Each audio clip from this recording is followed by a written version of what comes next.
Welcome to Forever Exiled. I am Justin, aka Tags. And I'm Tyler, Wrecker of Days. And I'm Brittleknee. BK is back. Thanks for joining us for 201. Heck yeah. 201. On 200. I know, we made such a big deal. We were in a hot tub. It was a whole thing. Hey, for about 10 seconds. He lies. He I lies. do. We weren't, but there was bubble noises and hot tub noises. So we had that. But yeah, thanks for joining us for 201. And we're back. How's oh, you know what? First off, what am I doing? I'm getting all out of myself here. Big shout out to patrons, because we love your faces. To Brian and a bunch of resubs as well this week. Thank you so much for joining our Patreon and supporting the podcast. Patreon gets you access to After Dark. It's our podcast after the podcast. BK, you joining us this week for After Dark? Yes, I am. Sweet.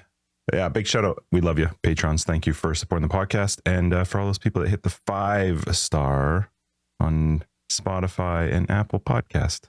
Yeah, thank you for your great reviews. Wait, we didn't have a non 5-star. Shut up. Was it one? Someone, I don't know how it works. But yes, we had somebody had to have hit the wrong star button. That's right. I didn't think those buttons work. That's too bad. That's disappointing. You just missed it, person. 1 star is actually not the good one. We need the 5. So Click more of them next time. Yeah, that's right. Give yourself I'm more still stars. shook every single time you guys start and it's not a Path of Exile podcast.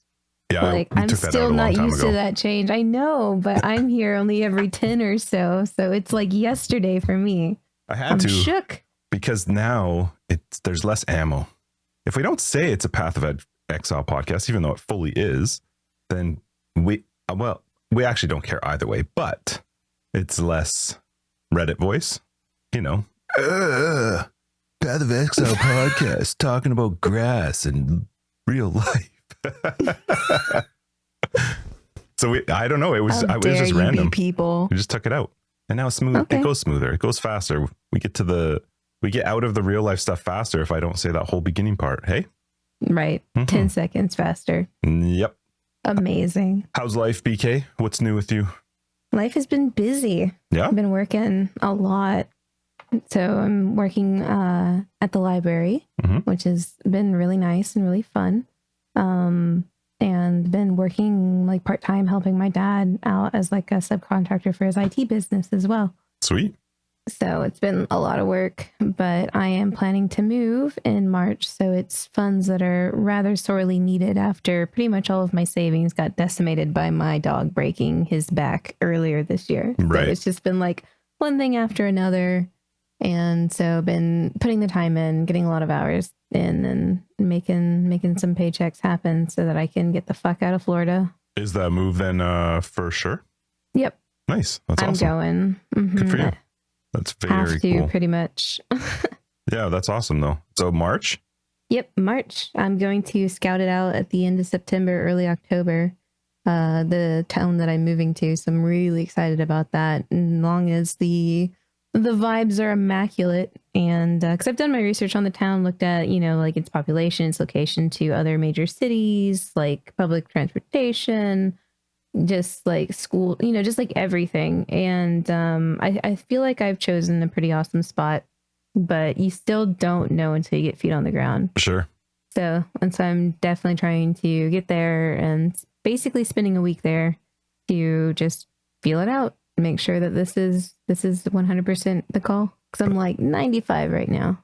That's awesome. Did I see that you're learning Blender? I am. I've been learning a bunch of 3D modeling stuff in my downtime. That's What little awesome. I've had, because part of what I'm wanting to do eventually is level design, and being able to sculpt and create environments is part of that. So after learning a little bit of Unity and a little bit of Unreal, as far as just the engine is concerned, I decided, all right, well, this is cool and all, but I want to make my own shit and then put it in these engines. So now I'm on the Learn Blender stage of things, and it's been really fun. Really frustrating at first, as like all new software is, especially if you I barely know how to operate Photoshop. Yeah, Blender's crazy too. Very advanced. So it's been a humongous learning curve for me. I mean, lots of tears. I mean, just frustrated tears stomping around my room and then sitting back down and continuing. Nice.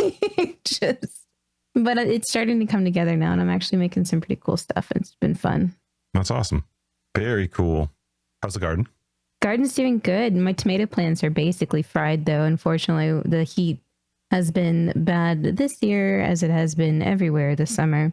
But I was pretty much procrastinating building shade nets for them, and I needed to. So they're just getting roasted.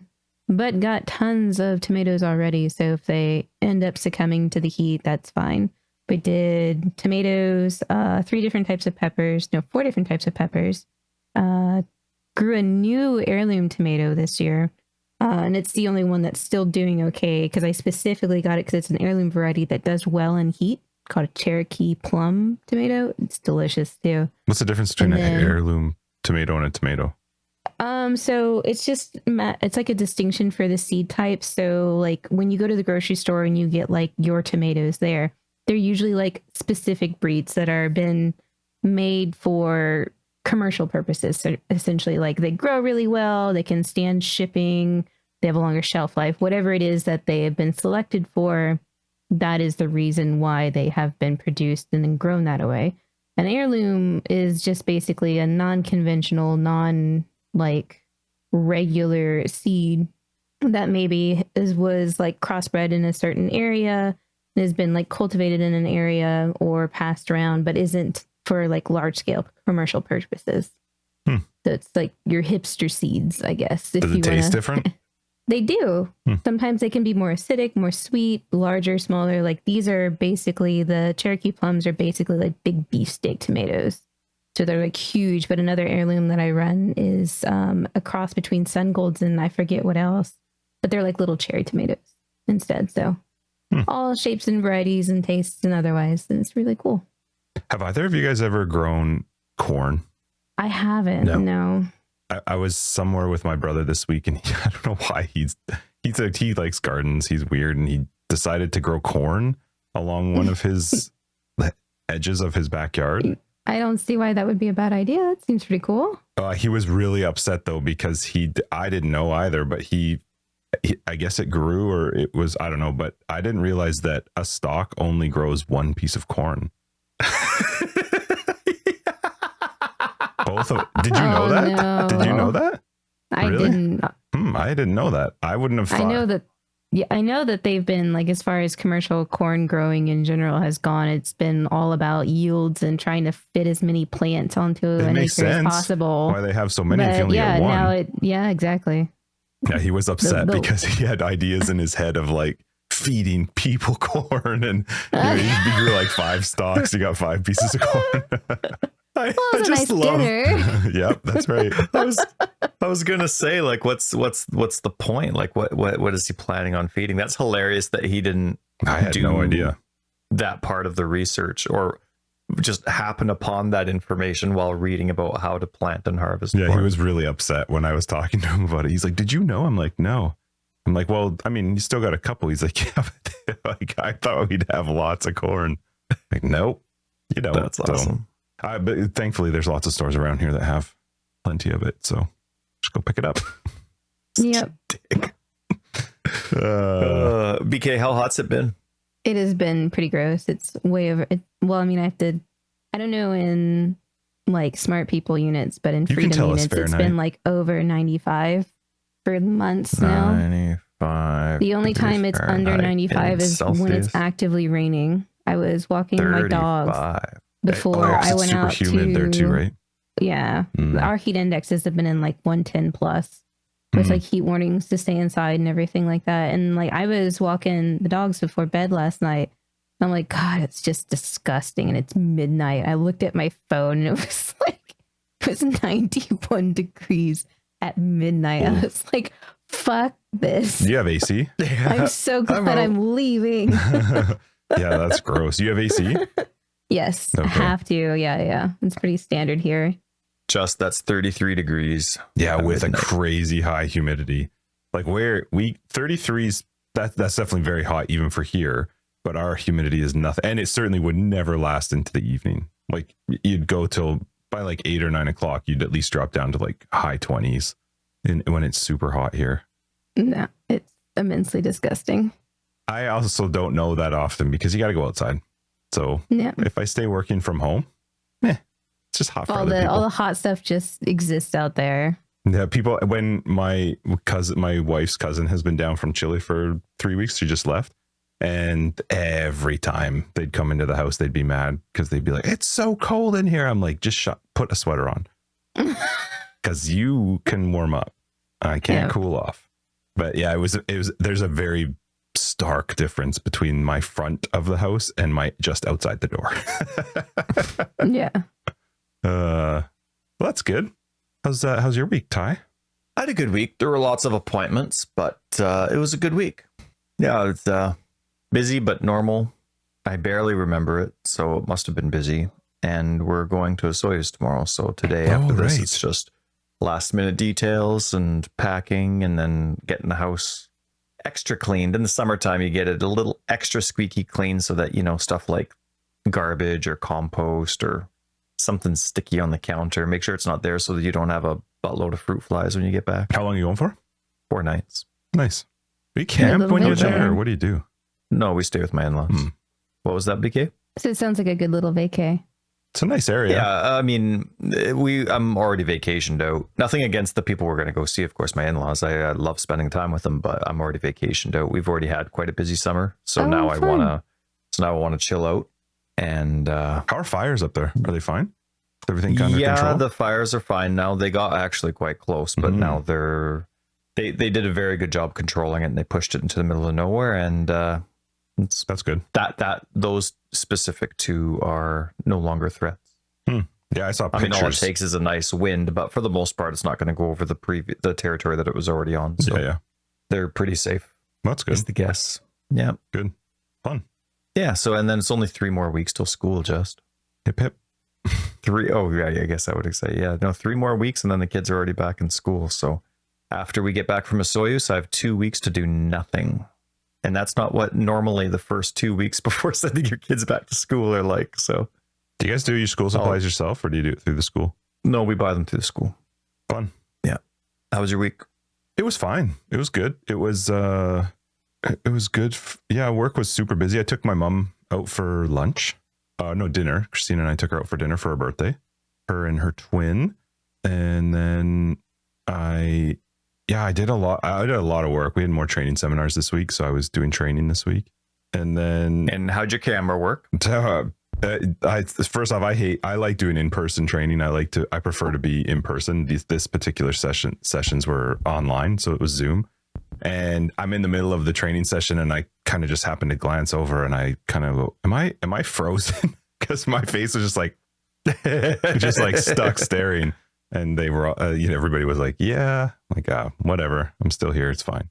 But yeah, no, we did training, and then I had to deal with a lot of like lawyer stuff this week. I hate lawyers. I like, if you're listening and you're a lawyer, I think anyone does. You're fine. Usually it means bad stuff.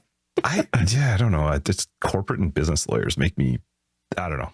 So anyway, it was fine, but that kind of stuff just starts to mess with my head a little bit. So I had a moment, just to recenter, rethink about things. We started watching the 3rd season of Ted Lasso. Have you ever watched that, Ty? Ted Lasso? No. What about you, BK? No. Oh, it's so What's good. What's it about? It's a American coach who goes over to England to coach a football team or a soccer team. And it's with, oh my God, what's the guy's name? Ted Lasso. Yeah, you'll know. Jason. You'd recognize Sudeikis. a lot of actors, Jason I'm sure. Sudeikis. He's the main. He plays Ted Lasso, and it's just really good. This final, I don't know if it's the 3rd season is their final season. It's been really good. We both really liked it. Watch that, and it's insane character building. Like you really start caring. I mean, I haven't seen it, but my wife, of course, loves it. Anything that's highly touted, and it is, from what I've heard, very, very well written. And you just fall in love with, or fall in hate with, every single character. I actually said to Christina last night when we were watching, we're 2 episodes away from the last episode, and I was saying to her, it's crazy how much I care about every character in this show. Like it's just really, really well done. I'll have to add it to the list then for sure. Yeah, that one and what was the other popular one in the beginning of the summer? The Bear, I think. I haven't watched that either. That was some Hulu thing about chefs and stuff like that. That was recommended. It's a TV show. Heard of it? Yeah. Interesting. I haven't seen that one. We watched, The Witcher, obviously. And then I played the shit out of Baldur's Gate 3. I have been playing too. God, I love it. It's so good. Love with that game. What are you playing? I am playing. I've switched twice, but currently I'm playing around with a paladin. Nice. And Ty, you would love it. Like it is a divinity. Like, but so I tried Baldur's Gate 1 and 2. I didn't play them when they came out, so it was really hard to get into them now, just because they're right because they're so old. But holy cow, I have been just like enthralled with Baldur's Gate 3. It is so good. The writing is fantastic. The gameplay is good. Oh, it's very good. What are you playing, BK? I'm playing a half-orc champion. I'm the tiefling with the horns. Gotcha. Yeah. I wanted to make a disgusting crit person, and at level 5, I can do anywhere between 70 and 110 points of damage in a round, and it's just gross and wonderful, and it's everything I wanted.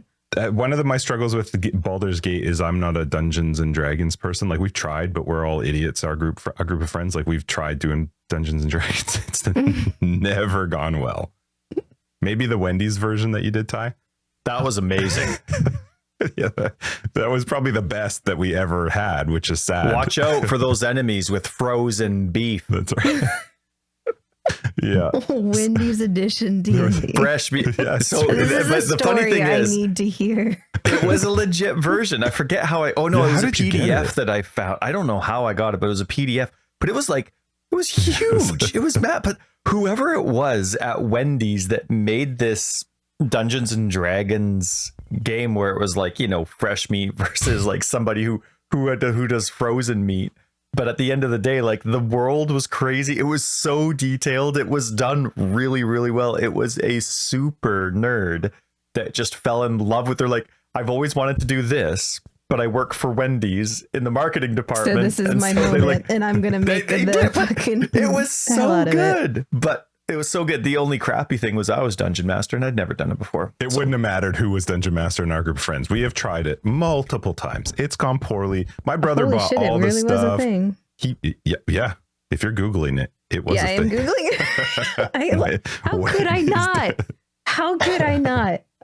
Yeah, we did play it. It was, and that was the best that a Dungeons and Dragons session ever went for us. But what I called the Feast of Legends, a Wendy's themed fantasy tabletop RPG. Amazing. Yeah. How did I miss this? I don't know, but we did not. And I don't even know how Tyler ever found out about it, but he was excited, and so we all came over and drank and played, and it didn't go well. I honestly couldn't remember how it went, but I just know every Dungeons and Dragons session we've ever had has gone just like, I don't know how. Well, I don't know why we're so dumb, but have you guys tried other types of tabletop stuff in general? Like there's D&D adjacent things. Like the most recent one I picked up recently is called like Trophy. It's like a Lovecraftian horror sort of short, like it's a smaller universe. You can do like smaller stories inside of it. And then there's stuff like, Pandemic is in, Risk, all those sorts of tabletops. I've seen the Pandemic ones. No, I did buy Gloomhaven and we played that. Where we struggle is that because none of us like really played it growing up, it always devolves into like we enter a room and everybody's like check trap, blah, blah, blah, just start. It doesn't. We don't know what we're doing. So, and it never made sense to me because I was like, there should be a limit to how many times. Like I don't know. We just don't know how to do it. So that's fantastic. Yeah, it was never. And then because none of us were ever whatever the dungeon master, it was. I mean, I never did it, thankfully. But if you were the dungeon master, you were just beaten on. Like everybody was just a dick to you because you didn't know what you were doing and nobody knew what you were doing. And so if you tried to make a rule, then people were like, well, no. Bullshit rule. Yeah. We're going to follow it. Yeah. It never worked. So my brother and Tyler got the worst of it when we played because I don't think anybody else ever tried it. Why are we talking about this? Well, what I'm trying to say is with regards to Baldur's Gate 3, oh my goodness. Well, I forgot about that. Come on. It's just weird how like items roll. Like it's all 1d6 plus 4. And I have to wrap my head around that because I'm not used to that. Yeah. That stuff. So like when you're trying to figure out if an item's better, I'm like, I mean, it's pink. It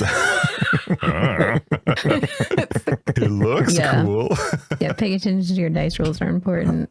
Yeah. So, but anyway, Ty, that is definitely something. And there's online co-op and local co-op. Oh, cool. And it's a team-based, turn-based, it's very much like Divinity thing. Like Divinity. Mm-hmm. Are there puzzles like Divinity? Please don't tell me half the RPG isn't combat. It's figuring out puzzles. No, it's more combat. Yeah, lots of combat, lots of dialogue, lots of storytelling. But what I really liked about it is all of the dialogue and the quests and stuff. There was still some correlation to everything that was going on. Like I wasn't doing something completely offside that made no sense. Right. It was like just your wife is dying, you're trying to save her, but first you have to go collect sticks for this kid. The world is like fully immersive where it's not like, okay, stop what you're doing. I understand world's ending, but like I need you to go kill like 10 tigers. Okay. Yeah. I'm not going to explain why I got 10 tigers, but just go kill them. Okay. Yeah. And then it's cool. I like the idea that you can do wherever you want to go. And sometimes you may go somewhere where you didn't realize you could go, but that changed a quest. Right. Mm-hmm. Like a way a quest is going to play out somewhere else. Now it was really fun. I've had a lot of fun. I don't even know how far into it, but I have sunk a lot of time into that game in this first week. I saw a tweet from Baldur's Gate this morning that in the first week, people have played 1,225 years of it already combined. Combining all the that's crazy. That's cool though. That's nuts. 88 years spent in character creation. That's I knew what I was going to make going into it. I didn't play any of the early access and stuff, but like I just did like a quick little like Baldur's Gate 3, went to the wiki, looked at the different subclasses, and then read a little bit about champion and went, that looks fun. And then clicked around and was like half orc. Yeah, because I get an extra die roll on any criticals, which is why it gets disgusting with how much damage I can do. I didn't know anything going in. I was like, big weapon, large person, got horns. Looks badass. Mm-hmm. Done. Yeah, it's true. Two different People color look eyes. Amazing. Yeah. Pretty awesome. But anyway, I have played that. It's really good. I've had so much fun playing that. So if they had released it like 2 weeks later, I'm not even sure I would have started the PoE League. I would have just been, I'm glad I have had time to get it out of my system. Yeah, it's not even out of my system yet. I'm with you because there's nothing wrong with playing it through a PoE League start. PoE will always be there. Yeah, well, you have to start right at the beginning though, Ty. Otherwise you can't play the league, right? That's the rule. I'm washed up, but I'm still considered a streamer. Cool. So I have some things I have to do. Yeah, you gotta stream. Have a community weekend for everybody while you're playing Baldur's Gate. Just get some have somebody else's video playing on your stream and just pretend to be talking about it while you're playing Baldur's Gate. Just have someone come play as me and I'll just provide some random commentary. Just randomly look over and be like, cool. Look at me. I'm doing great. Wow, I'm doing so good right now. Mm-hmm. Look at me. Meanwhile, you're randomly game. like, what the hell? Some story thing changes in Baldur's Gate. That's actually where I know that I really like a game is when I'm like caught off with the story or I'm like really into the story and something's throwing me off when something happens. That doesn't happen very often in a video game. So anyway, that my week was good. That was my week. So cool, man. You need to play it. You're crabby. You would like it. I know you're not interested because did you ever look at it? Probably not, eh? Have you looked at it? Yeah. I won't be buying it. Well, I'm going to buy it for you. We're going to play it together. Okay. It'll be fun. Don't have a lot of time, but I'm happy to. Well, by that point, I'll have played through it. So then I can just... So then you'll be relaxed. 3 acts ahead of me while we're playing co-op? No, co-op, you got to stick together. Oh, wow. Just means that he can help keep the path a little tidy. No, it'll be so fun because I'll be like, don't go in there. Don't go in there. Anyway, let's get into it, eh? PoE? Yeah. Last week, Justin and I were guessing about which of the 6 new classes would correspond with the original 6 classes that are going into PoE 2. Mm-hmm. And I think we made a mistake.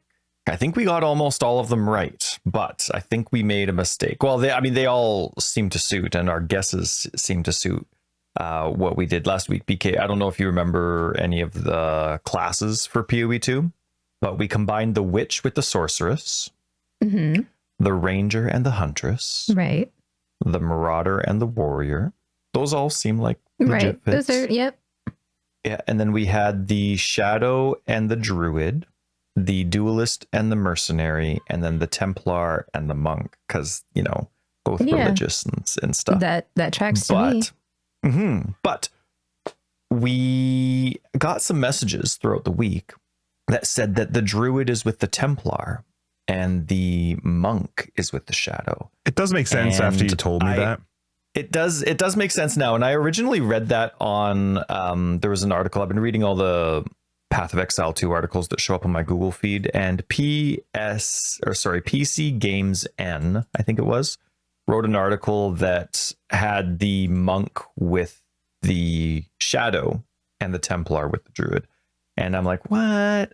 And then I'm like, oh no, that sounds familiar. I can picture Jonathan sitting on a couch or something, saying something like that. And I couldn't remember. So I tried to find it and I couldn't. And then I stopped believing it because I kept reading through the article and they're like, and there's still hope that the Ascendant is coming back as well. So we'll stay tuned for that. And Based I'm like, on what? Right. That's the complete opposite of what they said. They said they're getting rid of the Ascendant. Right. So I'm like, okay, read between PC the lines, Games guys. or whatever. Well, it's the clickbait stuff. Keep you clicking on their articles. Mm-hmm. Get that ad So, but revenue. no, that was like at the bottom of the article. And it was just a weird thing to say because it had nothing to do with the title. And so anyway, I'm like, all right, this is a garbage article. Maybe it didn't because I couldn't find it, but because it's ridiculous. But GGG still doesn't have their YouTube videos up yet.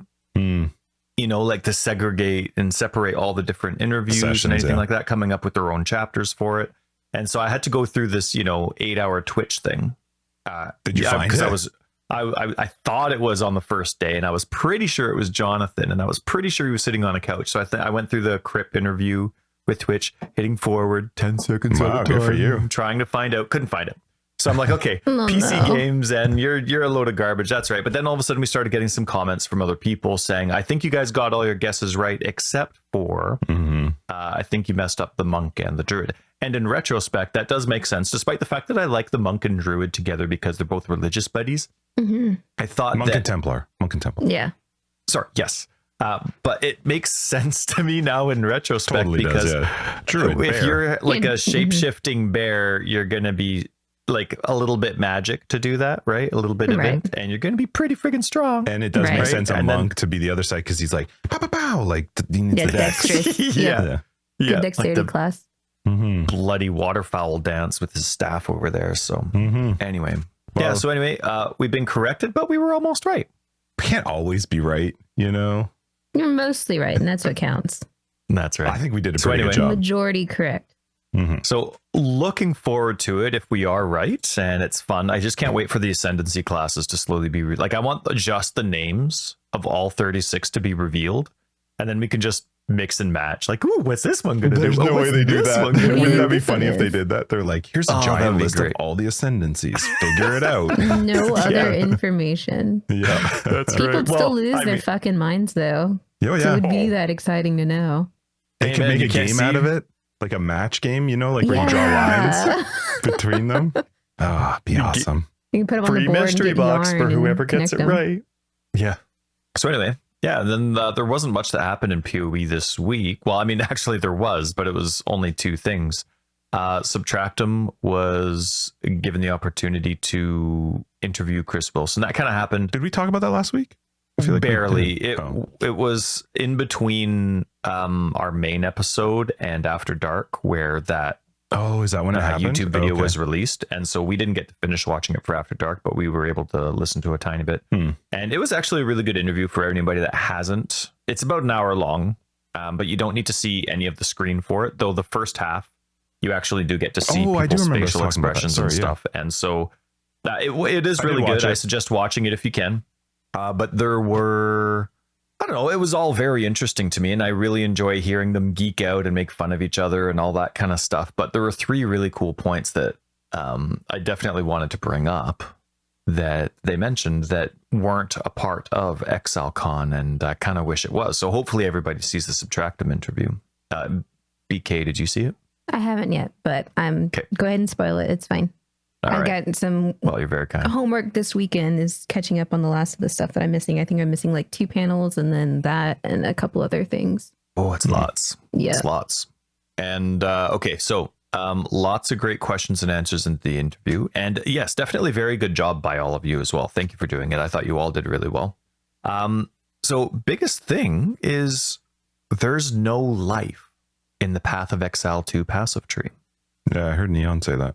That's and nice. then it's interesting because Chris was saying, like, when he first discovered that, what do you mean there isn't? And he called everyone to his office and saying like he's going to refuse it to happen and all that kind of stuff. But then they started explaining the philosophy behind it, and he fell in love with it. And of course, Which they didn't tell us the philosophy. No, but, they kind of went into it a little bit. We like, had a discussion. Mm-hmm. Whether it's based on character level, and then assuming it's going to be a mod that rolls on your defensive gear as well. I mean, I don't know. It just seems like a really neat aspect, though. Now, when you have 1,500 nodes and there's nothing in regards to life, it's all just different types of defense, mitigation, offense, recovery. Well, assuming recovery, maybe not. Maybe that's only on items too. But that all of a sudden your 1,500 nodes dramatically change because you're not looking just to build your health pool. Yeah, it's just sense. Defense and offense. And all of a sudden, let's say you're going through like, 110 nodes for level 90. Let's say you're doing another 110 nodes. If it's the same kind of setup, like the opportunity for theory crafting is so much greater. You can do so much more with your choices on the tree, especially because you're starting in the center of the tree now. Right. So anyway, I thought that was it really made my mind starting to go like, oh, where are they going? They're really building from the ground up. So I agree. I wish they had just given us some like insight into what that conversation was like with like what convinced Chris, because he just says that they kind of, after hearing them, he agreed. And I was like, and like what? But yeah, it's interesting. Yeah. So yeah, BK, that was a really cool part of the interview. And then there was also another part where Chris was just casually talking. And I think he was mentioning to Subtractum. And Chris said to Subtractum, just in his general chat, that PoE 2 is a better part of a year away. Like he didn't say like 2 years away or 3 years or anything like that. It was better part of a year away. And so with closed beta starting in a year, when I think better part of a year, I think like that's, you know, if Q4. I was to say something like that, maybe they're going for like a December release. Year and a half is something that I would be thinking when somebody says better part of a year. Because if we were going to like a year and 9 months, I mean, casual conversation. You can't hold people to it. But then I start thinking to the 2-year mark, and my brain would just automatically say something that's rounding closer. So yeah, it kind of gave me the 18-month. Look at this. I have my back scratcher and I'm scratching my back, but now my chest is itchy, so I'm using my back scratcher on my chest, but I have my hand doing nothing incredible. right beside me. Use your hand when you can have a tiny hand do it instead? Well, anyway. So anyway, that was cool. So go. No, I'm not going to. All right. And then there was the patch notes for the content update, not patch notes. Right. And on a side note, it drives me nuts when things aren't put in the proper spot. I hate it. I hate it so much. I mean, you go and look for like, oh, sweet. When are the patch notes coming out? I can't wait. And you're in the patch notes section of their forum and it's not showing up. That's what I literally did when we were logging on. Right. And it drives me nuts. I'm like, oh, I can't. Like, right. I clicked it from a link from my Discord, like when I was looking at them yesterday. But I was like, I just went to pathofexile.com and pull them up again because I didn't want to scroll up through everyone talking to try and find the patch notes again. Right. So I don't know. I just think it's so funny, right? Like, do they move them there? Maybe when they're maybe, but it's the same thing. How many times have I said the dev manifesto showed up in announcements and not in the freaking dev manifesto section? It's like if I go to a gas station You know what I'm expecting to find? Gas for my car. If I want to buy a skateboard, I'm going to a skateboard shop. If I'm looking for patch notes, I'm going to the... It was my favorite message That's from your you one yesterday. star. These boomers on this podcast Can't even find the content update. can't even find the patch notes. Right. Well, funny enough, like, so I get the tweet, right? Patch notes are, I'm like, oh, sweet. So I click on it and whatever, it wasn't loading properly. So then I back out and then I just go to the website and I'm like, oh, maybe it wasn't working because they posted it and they made a mistake and they need to repost it. So I wait like 5 minutes. Nothing refreshes in the patch notes section. So I load the tweet, click on the link, and it works again. I'm like, what the fuck? And so then I look and I'm looking at the URL and I'm like, don't even. It just says forums, which means the announcement section. I'm like, oh, the little. Anyway, patch notes are out. Content If you guys update. could move Content If you update. guys could move that over, that'd be great. Content update.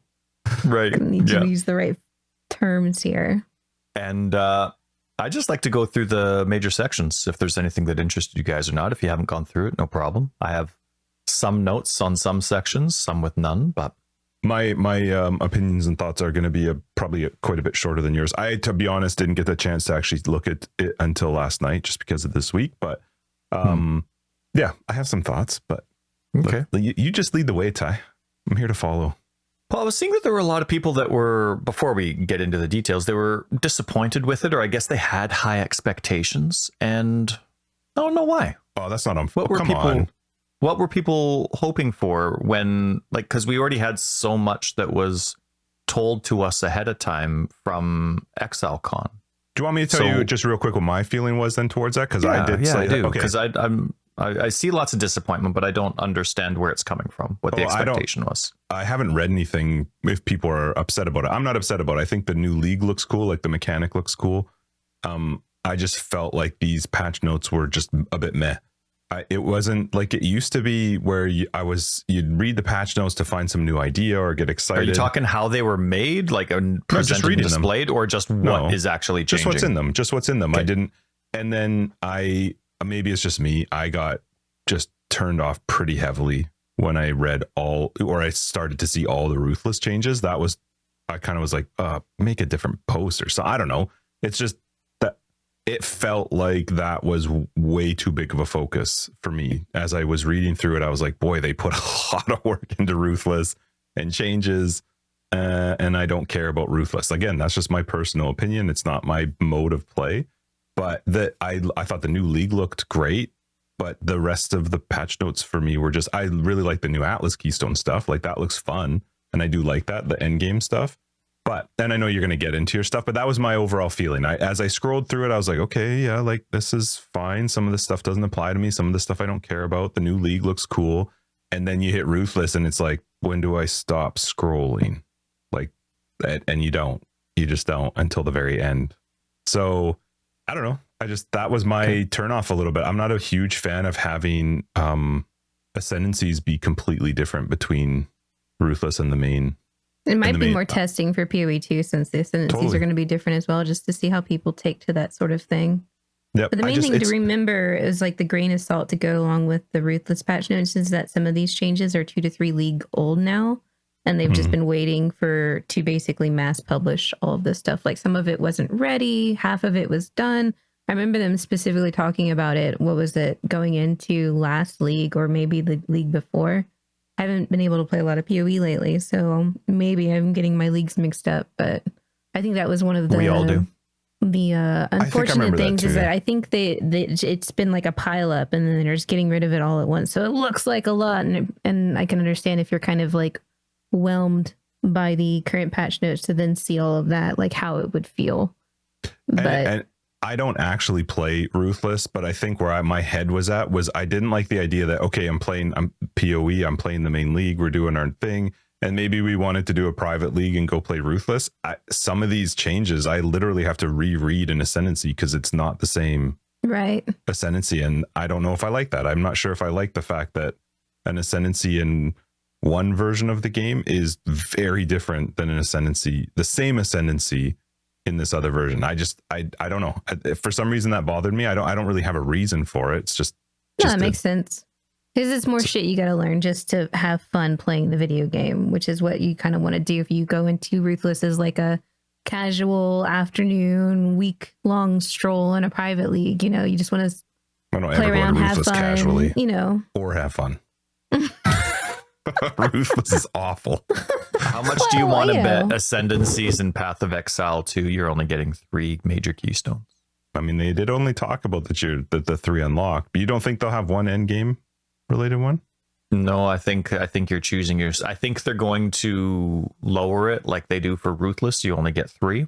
And I think that provides them the opportunity to create, in theory, more builds and theory crafting, because now an Ascendancy has more options. You used to have the same 10 keystones, let's say, but if you only have 3 options, now there's more ways to combine as opposed to with 4. It's an interesting idea. The only thing that would suck if they did that is there's no thing at the end game to like that power last spike. step up of power.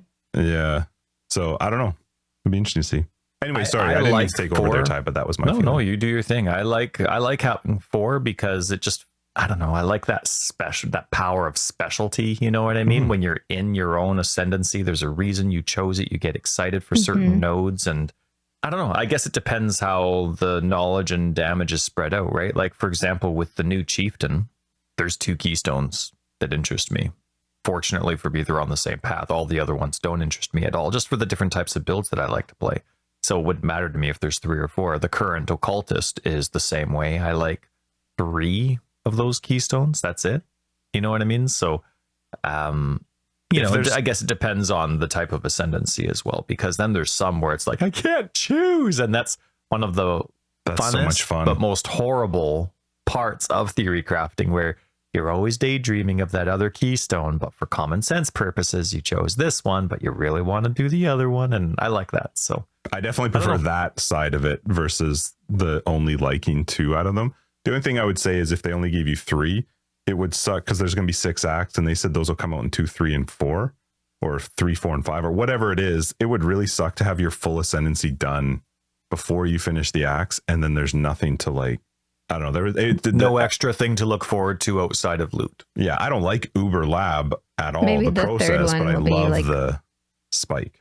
Right when you finish the 3rd one, maybe like as you do the last boss of the entire campaign, it's like boom, there's your 3rd one. The way that they said it during ExileCon was you had those 3 done before the final act, the 6th act. So that's why it kind of was like, yeah. So I don't know anyway, about that. We'll see. I'm very happy that they're trying to avoid like another lab-like situation, but definitely like losing that nice spike of power in the beginning of the mapping, because like sometimes you save like the more defensive one that you don't need during the story for last. Like it's something that I do since I play in softcore, so it doesn't matter if I fucking die. But like sometimes the more tankier defensive option gets left last for Uber Lab, because like I know by that point in time I'll probably be pushing into red maps and to the higher tiers, and we'll need the extra defense that I don't necessarily need immediately. And so it's like it's going to change the way you put builds together too. But with no life on the tree and PoE 2, maybe that means you get to choose a lot more defensives earlier. Yeah, could be. I'm excited to see what that new tree is going to look like, Yeah, how many nodes too. you get, character levels, all that kind of stuff. Because now that it's not tied to PoE 1, all the assumptions that you would previously make about a character, right? Like about needing, okay, well, level 100's the cap. Yeah, it's 90 like, okay, well, I know is you need where, like, 160% life, or right. So all of a sudden that gets all thrown out the window. Maybe 100 isn't the cap anymore. Maybe 90 isn't the new easy or not easy threshold for a character level 9. You know what I mean? So I mean, change resist to not have a cap of 75%. They could change armor to be flat damage instead of a percentage based off of an enemy level. Like there's a lot of different things they could change. And so it's kind of neat. You know, a lot of questions were answered at ExileCon. And now we just have 10 times more, and that's kind of fun.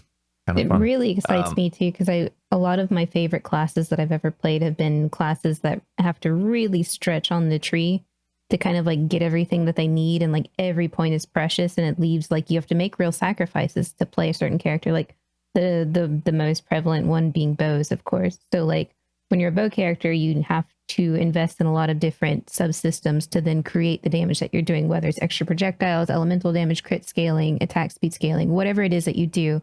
There's usually several of these things that come together. to make the damage that you're doing.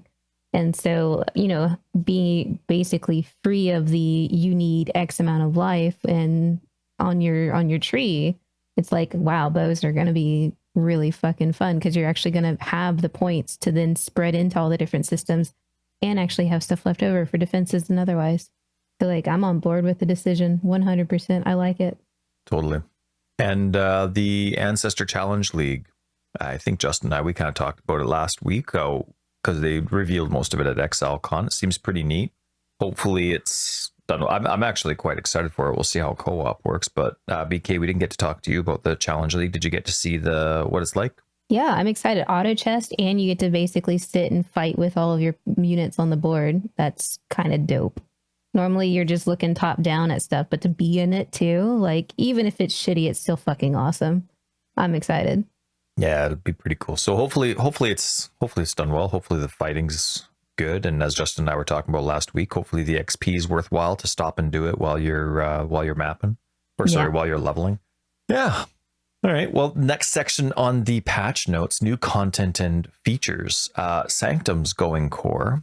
And I am going to go back to watch Justin and I, when we were doing the ExileCon episode 199, we skipped the quirky questions for Path-of-Exile 1. And just while I was doing some fast forwarding and back trying to find certain things, I came across a comment from them while they were discussing the PoE 1 stuff, and it was regarding the new league. And they were saying that Ward does not work with the defenses for Sanctum, only armor, evasion, and energy shield. And that made me nervous, thinking, okay, well, there's a lot of other different types of mitigation that are out there, but if only the 3 base defense types are being considered, that's going to really suck.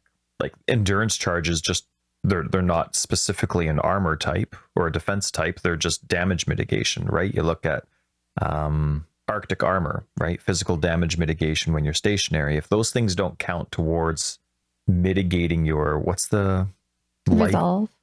Yeah, if they don't count towards mitigating resolve, it's going to quite suck.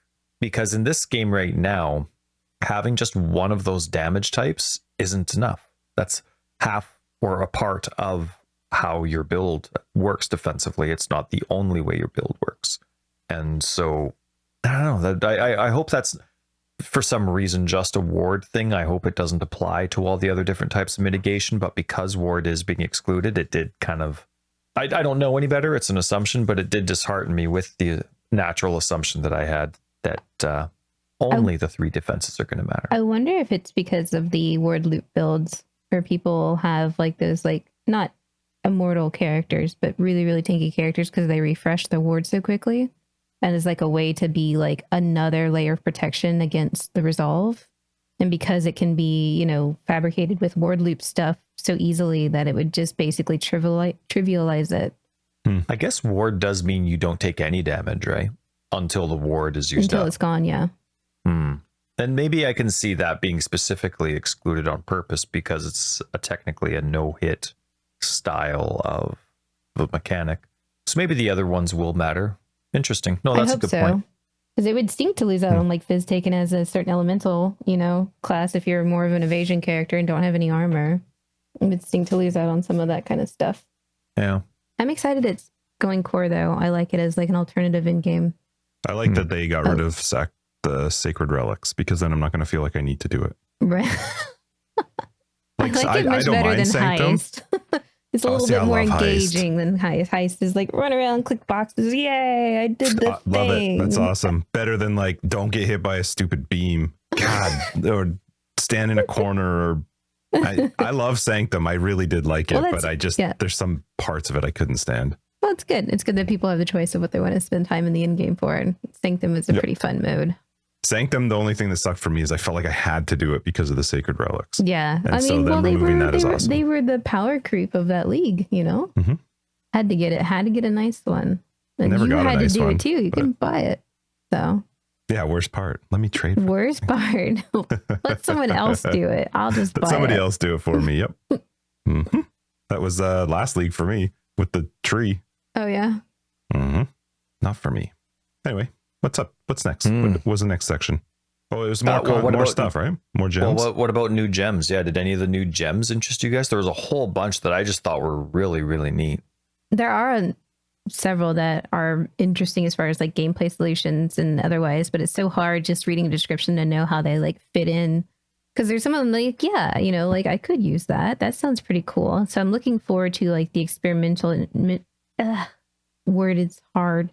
I'm looking forward to experimenting with them and seeing like which ones I can fit into different builds that I like, especially certain archetypes that I like. The minion stuff seems pretty darn cool. And the other one that I'm actually kind of really excited about is I like playing a lot of dot builds. So what is it? There's controlled blaze for fire damage over time, ignite stuff, and then there's like an actual like swift affliction adjacent one where your ailments go faster, and that one seems pretty darn cool too. The only thing that I think some of them look fine. I don't get like we're 7 days, right? It comes out on the 18th. Is that right? A week from today. Support. That's the one. Comes out on the 18th, right? A week from today. Yep. I wish that they actually did the gem stuff with this, like where I could mouse over the gem and see the gem information. It's just I this hope is we get really them this hard. week. I want to see them when they come out with this. Like I don't want to just. I know that this is how they do it, so this is whatever. It's picking a dumb fight, but like when you release the new support in for this content update in the announcements, why not make it so that the gem is shown at that point? Like they say that it's because I think there a lot of times they say that it's because it's not fully ready. Yeah, they're probably still testing it in alpha or something. We've had a bit of time. Like, I don't get it. Well, especially this league, it's been 6 months. This feels like, but so like, what does this 1 week make a difference? I just feel like when you read some of these supports, you're like, oh, that's really cool, but then it could come out and you're like, well, that's not useful at all when you actually get to see the numbers. So. It's interesting because they're getting into, they used to provide a lot of numbers with their patch notes, and now they're getting to be almost no numbers. Pretty and that's generic. To me, the complete opposite of patch notes. Like you go to patch notes for the details, not that's why it's a content update. Like if you go to Electronic Arts updating and giving a patch, okay, you don't expect detail, but that's EA. You expect them to not do this. Whereas something like this, like you have the numbers are what's important, right? You look at controlled blaze, you get basically more ignite damage, but you deal less damage, right? But it also says for each ignite you've inflicted on the enemy. So is there a cap to that? Where does that, I'm assuming it's per enemy because you can only have 1 ignite per enemy, that kind of stuff. I mean, that you look at something like down to fresh meat, supported skills create support skills that create minions.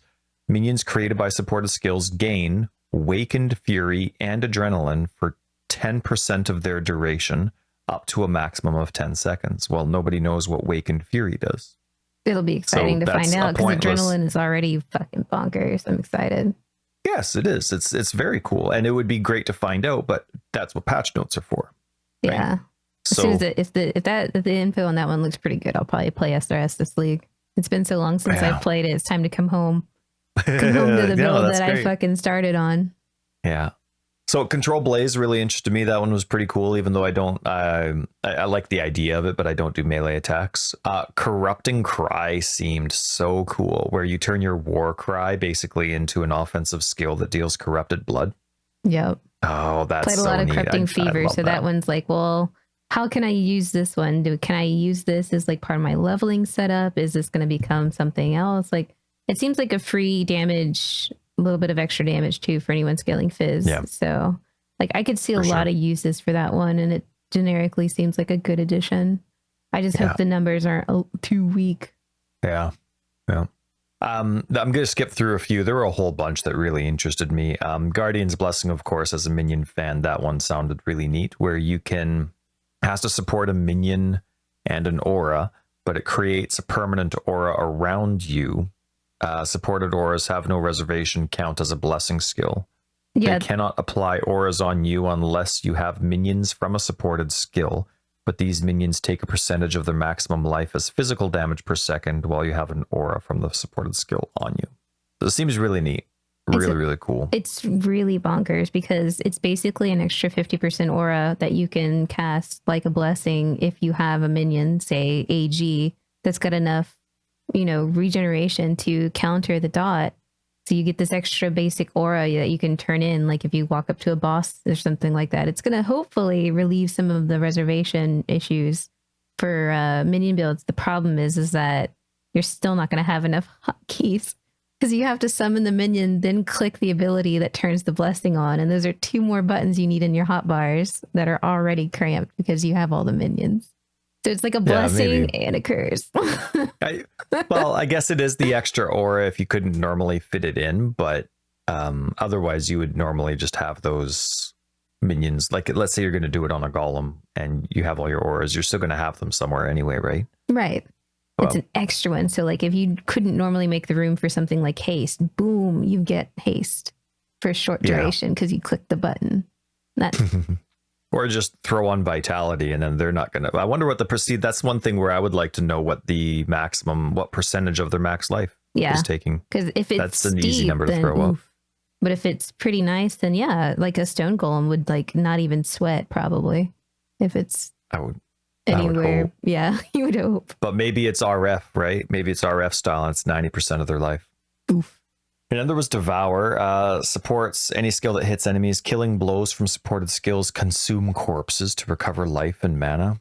Oh, that would be kind of a neat one. Like instead of minion life, throw that one on instead. It's great corpse clear options for melee, which are the most capable or most susceptible to on death effects because you're just right there in the middle of it. So the fact that you have this thing that on killing blow will just eat all of the corpses around you means that it's going to be safer mapping for melee types. And I think that's pretty darn cool. It is. I also was thinking that would be neat to have on a secondary minion that has an AoE with Culling Strike. So you do something like, who does the smash? Is it the Stone Golem that has a big AoE? Yeah, I think he does. And then Culling Strike, and then you put Devour. So then they're going to get the kill because of Culling Strike, even though there's only one of them. And then they get rid of all the corpses around as well. Cleanup crew. Yeah, definitely. And then those were the skills that I want to point out. There were a lot more that I wanted to, but we're already an hour in, so I won't read them all. Was there any other skills that interested you guys? I've pretty much gone over the ones that I was super excited about. The Frigid Bond seems like a meme if you're leveling with somebody. You might as well just throw it on. The linked skill. Yeah. Freezes or chills. Yeah. It's like free dot damage. And if you're playing with a buddy anyways, just link up. That got a lot of laughs. When does it come out? Well, we don't know when you get it, right? I guess we don't know when that unlocks. Yeah, I hope it's something early, like level 8. It'd be hilarious. Oh, they have everyone that stand on either down. side of Merveil. What was it called? If it's Bond, out early, Ty, that's what we're doing for our private league. You and I have to level together with Frigid Bond. With Frigid Bond only. Frigid Bond support is now offered to the Templar and Scion for completing the Eternal Nightmare and can be purchased from Petaris and Vanya by the Witch. So Templar, Scion, and Witch can have it by level 38. It's too late. Boo. And then the Crazy Keystones on the Atlas passive tree. There is some hubbub about people being upset about the keystones. They're like, oh, they promise in-game changes and it's just a bunch of keystones. And I'm like, each of these keystones fundamentally change how an entire mechanic behaves. Right? And you literally spend hours and hours and hours farming certain key mechanics. So like it is changing the end game in a big way because what are you doing? You're playing the end game in a different way. Keystone changes. Yeah. Atlas keystone changes are probably my favorite part of every new league. Yeah. Some of these are fun too. Yeah, very. I'm looking forward to the Timeless Conflict one where you could just do Legion without a timer. That's what's the point anymore? I can't even level to 100 easy. Great. Well, it's for slower builds so that you can just snipe all the different chests and stuff. You just basically get all the time in the world to go pick up all the good stuff until the stasis breaks. Yep, it's a cool change. Yeah. I just don't like the other change to the timeless stuff. all my ability to just AFK and get high level. I mean, I'll still do it. Yeah. It'll just be slower. Yeah. Are you talking about changing the XP? Yeah. All the XP normal or the normal. What are they called? Timeless what? Yeah, they still have finally them. Nerfing that. Yeah, heavily. Oh my goodness. They have. You still get them shocked. for. That they hadn't yet. Yeah. Like when Legion went core and they're like, we're just nerfing the rewards, not the XP. I was like, what? Yeah, they went pretty heavy on it. Yeah, Which is so fine. now they're saying fine. you don't get them for the timeless emblems, but you do get a 10% increase gain instead of 20 for the unrelenting ones. Gotcha. So that's cool. I don't mind that. That makes sense. I mean, if you're just doing the basic version of it, you're not getting any XP bonus. You're already getting a good amount of XP from it anyway, just with what you're doing. And then when you're doing the unrelenting version, you get a bonus. I like that. What else was up there? Yeah, no, I quite like them. The Tormented Spirit one was one we touched on earlier, but I don't know if I'll ever do it. As hell and fun. Yeah, it does. I didn't realize that there was also one where you could have it so that they don't possess monsters. So not only can you have them possess you, but you can also have it so they don't possess monsters. So that, like you're just running through trying to. That's like, I don't know. It's like your own mini headhunter. Well, do Tormented Spirit and Shrines. We'll call it budget headhunter. Yeah, I would puke. Yeah, this is headhunter at home. Yeah, as soon as you hit like one of those shrines, the movement speed shrines, plus a couple possessed monsters, and Tyler's like, no, I'm just gonna wait.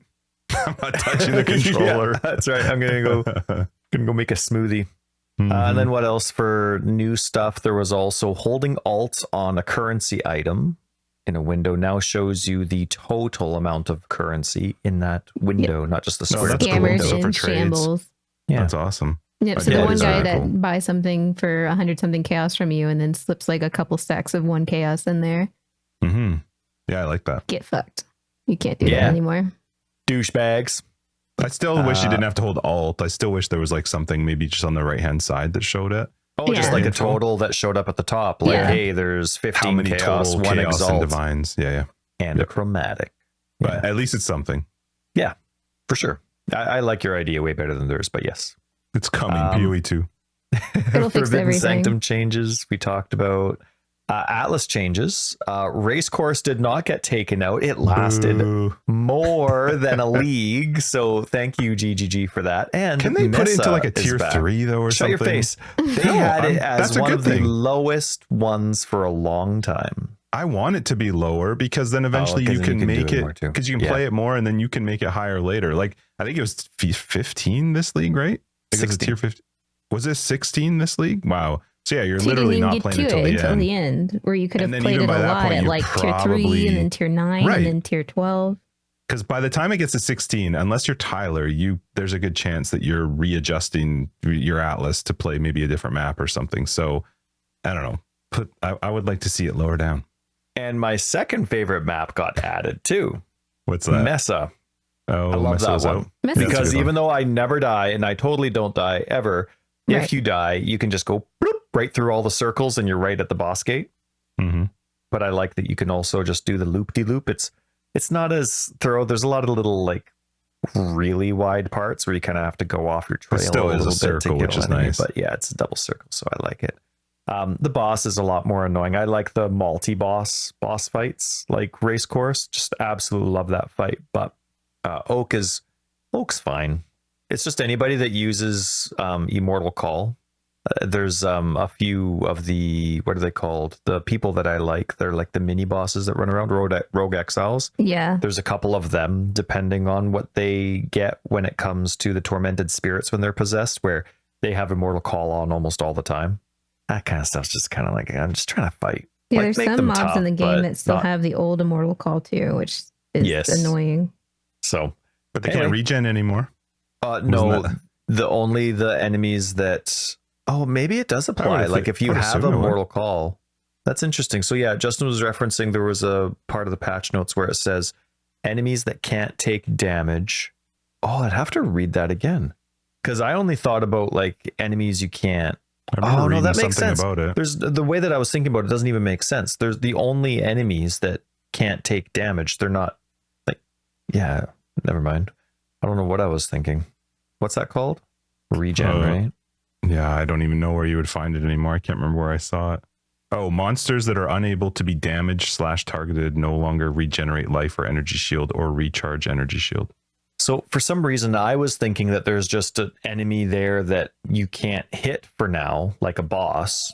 And and then there's other enemies around it, and it's in its invulnerable stage, you know what I mean? And so maybe it wouldn't. Like, obviously something like Azaro, his invulnerable stage is designed to gain life. I assume that wouldn't apply to something like that, but maybe there'd be like a rare where they have ward or something like that, and so they couldn't regenerate life underneath their ward. That's kind of what I was thinking. Even with ward, they can still be damaged. This is just saying if you can't damage or target them, they can't regen. Think of like Chimera, the Chimera fight where he goes up on the little like side of the arena while you have to fight his little guys. Like that would be an immune phase for him where he's not targetable and wouldn't be regenning at that point in time. So what about somebody using Immortal Call? Like Oak. They're not capable of taking damage. Is that... Yeah, I guess it comes down to if he's programmed with old Immortal Call or new one. If it's the old one, then yeah, he'd be completely immune to physical damage. Find out. Curious. Yeah. So Messa's back. Lots of Val area changes. Goodness me. Like, not just from the Atlas passive tree, but just the whole mechanics been revisited and reworked, rebalanced mods, new mods, some taken out. Has a new level. Was it oh, maybe that was a different mechanic, but it was area level 83. Anyway, lots of Val changes, makes it quite exciting. But to me, the excitement of the Val area is just the possibility of 6 links. Yeah, 6 links getting the Val gem that you need and possibly some other goodies that you might need or fragments for farming at Siri, that sort of stuff. It's so funny because when they added them to maps, everyone was like shitting their pants. They were so excited. They're like, there's going to be Vals and Valsat areas and maps. Yes, finally, I've been asking this forever. And then like nobody fucking does them. The problem is by maps, you have what you need typically. Yes, it's very true. There is one point here, though, where they added some new modifiers, including one that causes Val vessels to contain an additional level 21 corrupted gem. Oh, that's fun. That's fun. A modifier. Because otherwise you'd have to be, I mean, you could get them. Can they drop in heist? I think that they can. I don't remember. If but I like that because... level because 20 gem, then that box can corrupt something as an outcome. It can be 21 because it can corrupt it into a 21. Because with the new Atlas passive that you don't have corrupted Val side areas, you can re-roll it. And who knows what the weight value is, but you can re-roll it till you get some of these Val specific modifiers. And so you can roll until you see something like an additional level 21 corrupted gem. Yeah, I'm actually so it's kind of fun that you can target that kind of stuff. The only level 21 Val gems can come from the gem altar in Otswaddle right now. Yes, incursion. And valing them yourself. Valing a 2020 orb. That's cool. What else? Map bosses that are in corrupted maps no longer have the corrupted tag, and they no longer drop additional Val items. Hopefully that means they're not Val themselves in a corrupted, that the boss itself isn't corrupted. Who knows? Val temple map can no longer be obtained outside of corruption Val side areas or div cards. Oh. Wow. That makes Aziri farming a little bit, not less lucrative. It just means that you have to go and actually go do side areas now. Before you just buy the maps at once, you get all the fragments and then go farm Aziri. Make profit off of her boots usually. Those boots are good. Especially early on. The Beastcraft obtained from Einhar's Memory of Harvest Beasts that created a Val map, or Val temple map, now creates a synthesis unique map. Ooh, I like that. Good change. I like the synthesis maps. Yeah. And then I like these ones where they say stuff like happy hunting. We've also added 3 new unique Val side areas. Happy hunting. Would you know if you got one? I think I've seen 1 or 2 side uniques. You're like, ooh, this is new. Yeah. Yeah, I wouldn't know. They'd be new every single time I see them. And then there's some other Atlas passive tree changes. What did they do? They got rid of shaping the season, shaping the valley. They changed the names or something, right? Have a new name? A little bit. And then they created a whole bunch of new clusters as well, which is kind of neat. But this new cluster, shaping the world, each map bosses in each map have a 5% chance to drop an additional connected map and 10% chance for maps to be 1 tier higher. And then the 2 smaller nodes leading to it correspond with that. Did they get rid of the one then that is, sorry, I can't remember. Is this getting rid of the one where you have to use Fortune Favors the Brave to get, or that you get a bonus of when you use Fortune They were in Favors the the Brave? Keurig circle, yeah. So is this one of those that got changed? So that doesn't exist anymore? I'd have to double check. Give me a sec. I think these are the map related ones that used to be like really, On the right yeah, and like left? right in the Oh, on the beginning, and sides? now they're further in a little bit. Oh, okay. Interesting. But I'm not 100% on that either. Oh my. Never mind. But PoE we'll see it. Planner's already updated it. Oh, wow. Yep. Save that for after dark. You can be in there forever. You can start planning your entry. Yes. Well, Beyond. See, the thing about Beyond, I love Beyond, but there's still nothing that increases its chance of happening in a map. Like you still have to roll it in a map for it to happen, and then all this stuff happens. So Is it on Keurig this league or I no? was a little. I didn't look. I never used Keurig. Beyond got a new cluster with 3 notables, but none of them increase the base chance for Beyond. Oh, right, that's what I said. So cool, because I like Beyond. I just like being able to map and then more enemies come at me. So that's why I like the Rogue Exiles and Harbinger. I'm not a big fan of Harbinger, but Harbinger, Beyond, like I just like all that extra stuff. And then all of a sudden a big boss shows up. But I just wish there was a little bit more on the map to guarantee it to show up or give you You can an guarantee it increased with chance. Sextons, right? Is that the only way to do it? I don't know. Which one, Sure you can. Beyond? Yeah. Yeah, Beyond can be a sextant or it can be a map mod. So anyway, yeah. Let's see. Something for Tormented Spirits interested me. A new notable: your maps are haunted by an additional Tormented Spirit, and then the 3 notables up to it increase Tormented Spirit duration. I like Tormented Spirits. I think they're fun. I've always hated them. I've always hated them because they're so mean, and then they refuse to kill the content too. So maybe now that you can be possessed by them, it'll be fine. But like, man, some of them, there's some that like silence you. There's others that exploit everything around you and like kill you. Like the martyr is still a thing that you can like die to. It's nothing but a fuck you mechanic basically, but it still exists. All sorts Now of you can them. have it though. Yeah, I guess that's the turnaround. And then I'm not a big fan of Blight, but I'm a big fan of oils. So it's a little bit of a conundrum for me. But I've always liked the aspect of there's a small cluster where the passive nodes increase the amount of damage Blight monsters take. So it increases how much they take, not how much you do against them. And I've always liked that. But to me, it wasn't enough without taking that. What's that keystone where it increases your passives? Like the small nodes, what's that called? Might of the Meek, Increases I your think. passive? Where you can't use keystones or notables. Is that the Wandering Path or no? Something like that. Yeah, that sounds familiar. Oh wow. Oh, on the everything's Atlas. such a Sorry, I different- thought you were talking about the Yes. skill tree. Yeah, On the so skill on- tree, I'm for like, it's Might of Wandering the Path. Meek.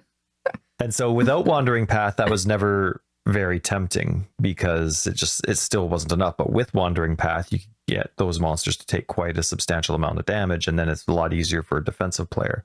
But they changed the keystone or the notable at the end of that cluster to Blight Towers and their minions.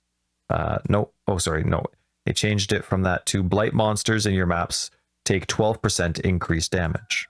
So now without Wandering Path, including those travel nodes to get there, Blight monsters take 36% increased damage, which is big. I don't like that the changes don't affect blighted maps though. I like Blight. I actually really like playing but in you Blight, wanted it but to I be don't like Blight map specific. I don't like that none of the Atlas stuff affects blighted maps. It makes no sense to me because I'm putting it in the map device. If I'm opening it up in the map device, the Atlas should affect it. Gotcha. Next section was League changes. We already talked about the Timeless Emblems and the Unrelenting Timeless Emblems, about their XP change. Tormented Spirits had a weird change. It said Tormented Spirits now have 20% more life per level from level 55, scaling up to 600 or 560 more life at level 83. That's weird. What was it before? I don't know. Because I mean, if it was like 550% more Right. before, and it's like now 560, then it's not a big deal. If it was like 120, Right, big deal. and now it's Big that's deal. right. But now to correspond with that, those tormented spirits now have kind of like a less damage taken debuff. So it's like they take less damage when you first encounter them, and then up to 15 seconds, that debuff starts scaling down to the point where at that 15-second mark, they have no damage reduction buff. So it's interesting. Every enemy a tormented spirit touches increases the damage the spirit takes by 5%. So that 560% more life gets reduced quite a lot if they're in the middle of a pack and they touch, 30, right? So anyway, but then they also considerably changed the AI. The spirits are now more aggressive to touch monsters that aren't touched, and they're more aggressive to possess rare and unique monsters. So it's a mechanic that I like, so we'll see how it goes. But the AI of the tormented spirit has always been something that's driven me nuts in the past. Yeah, it's one of the things that annoyed the crap out of me too. Yeah. Yeah, especially when you see it disappear and like half a screen away there was a rare. It's like, come on. Yeah. Come on. Like that's what you're for. He so runs I am into a glad wall instead and expires rather than going 2 feet to the left to the rare that's Right. standing literally right there. Just touch him. Like, what are you Yeah. doing? That's right. And then you go into So- the boss room. There's like 6 of them, and they all jump onto the boss with no problem whatsoever. Yeah. Yeah, it's frustrating. So hopefully the AI has been rebalanced to a point where, for me anyway, that it's enjoyable. But we'll see. We'll see. I look forward to hearing about all of these tormented spirit adventures. A follow-up episode. I'm still remember way back when you were talking to me about that one mod that comes from a tormented spirit. Yeah, punishment curse. Mm-hmm. Yes, so they take more damage, and I'm still a huge fan of petrified blood. So we'll see how it goes. Did you care about the ascendancy changes at all? Did anything interest you, or disappoint you, or excite you? I don't really play either of those classes, so I am potentially pretty excited about the Guardian stuff because I like minions.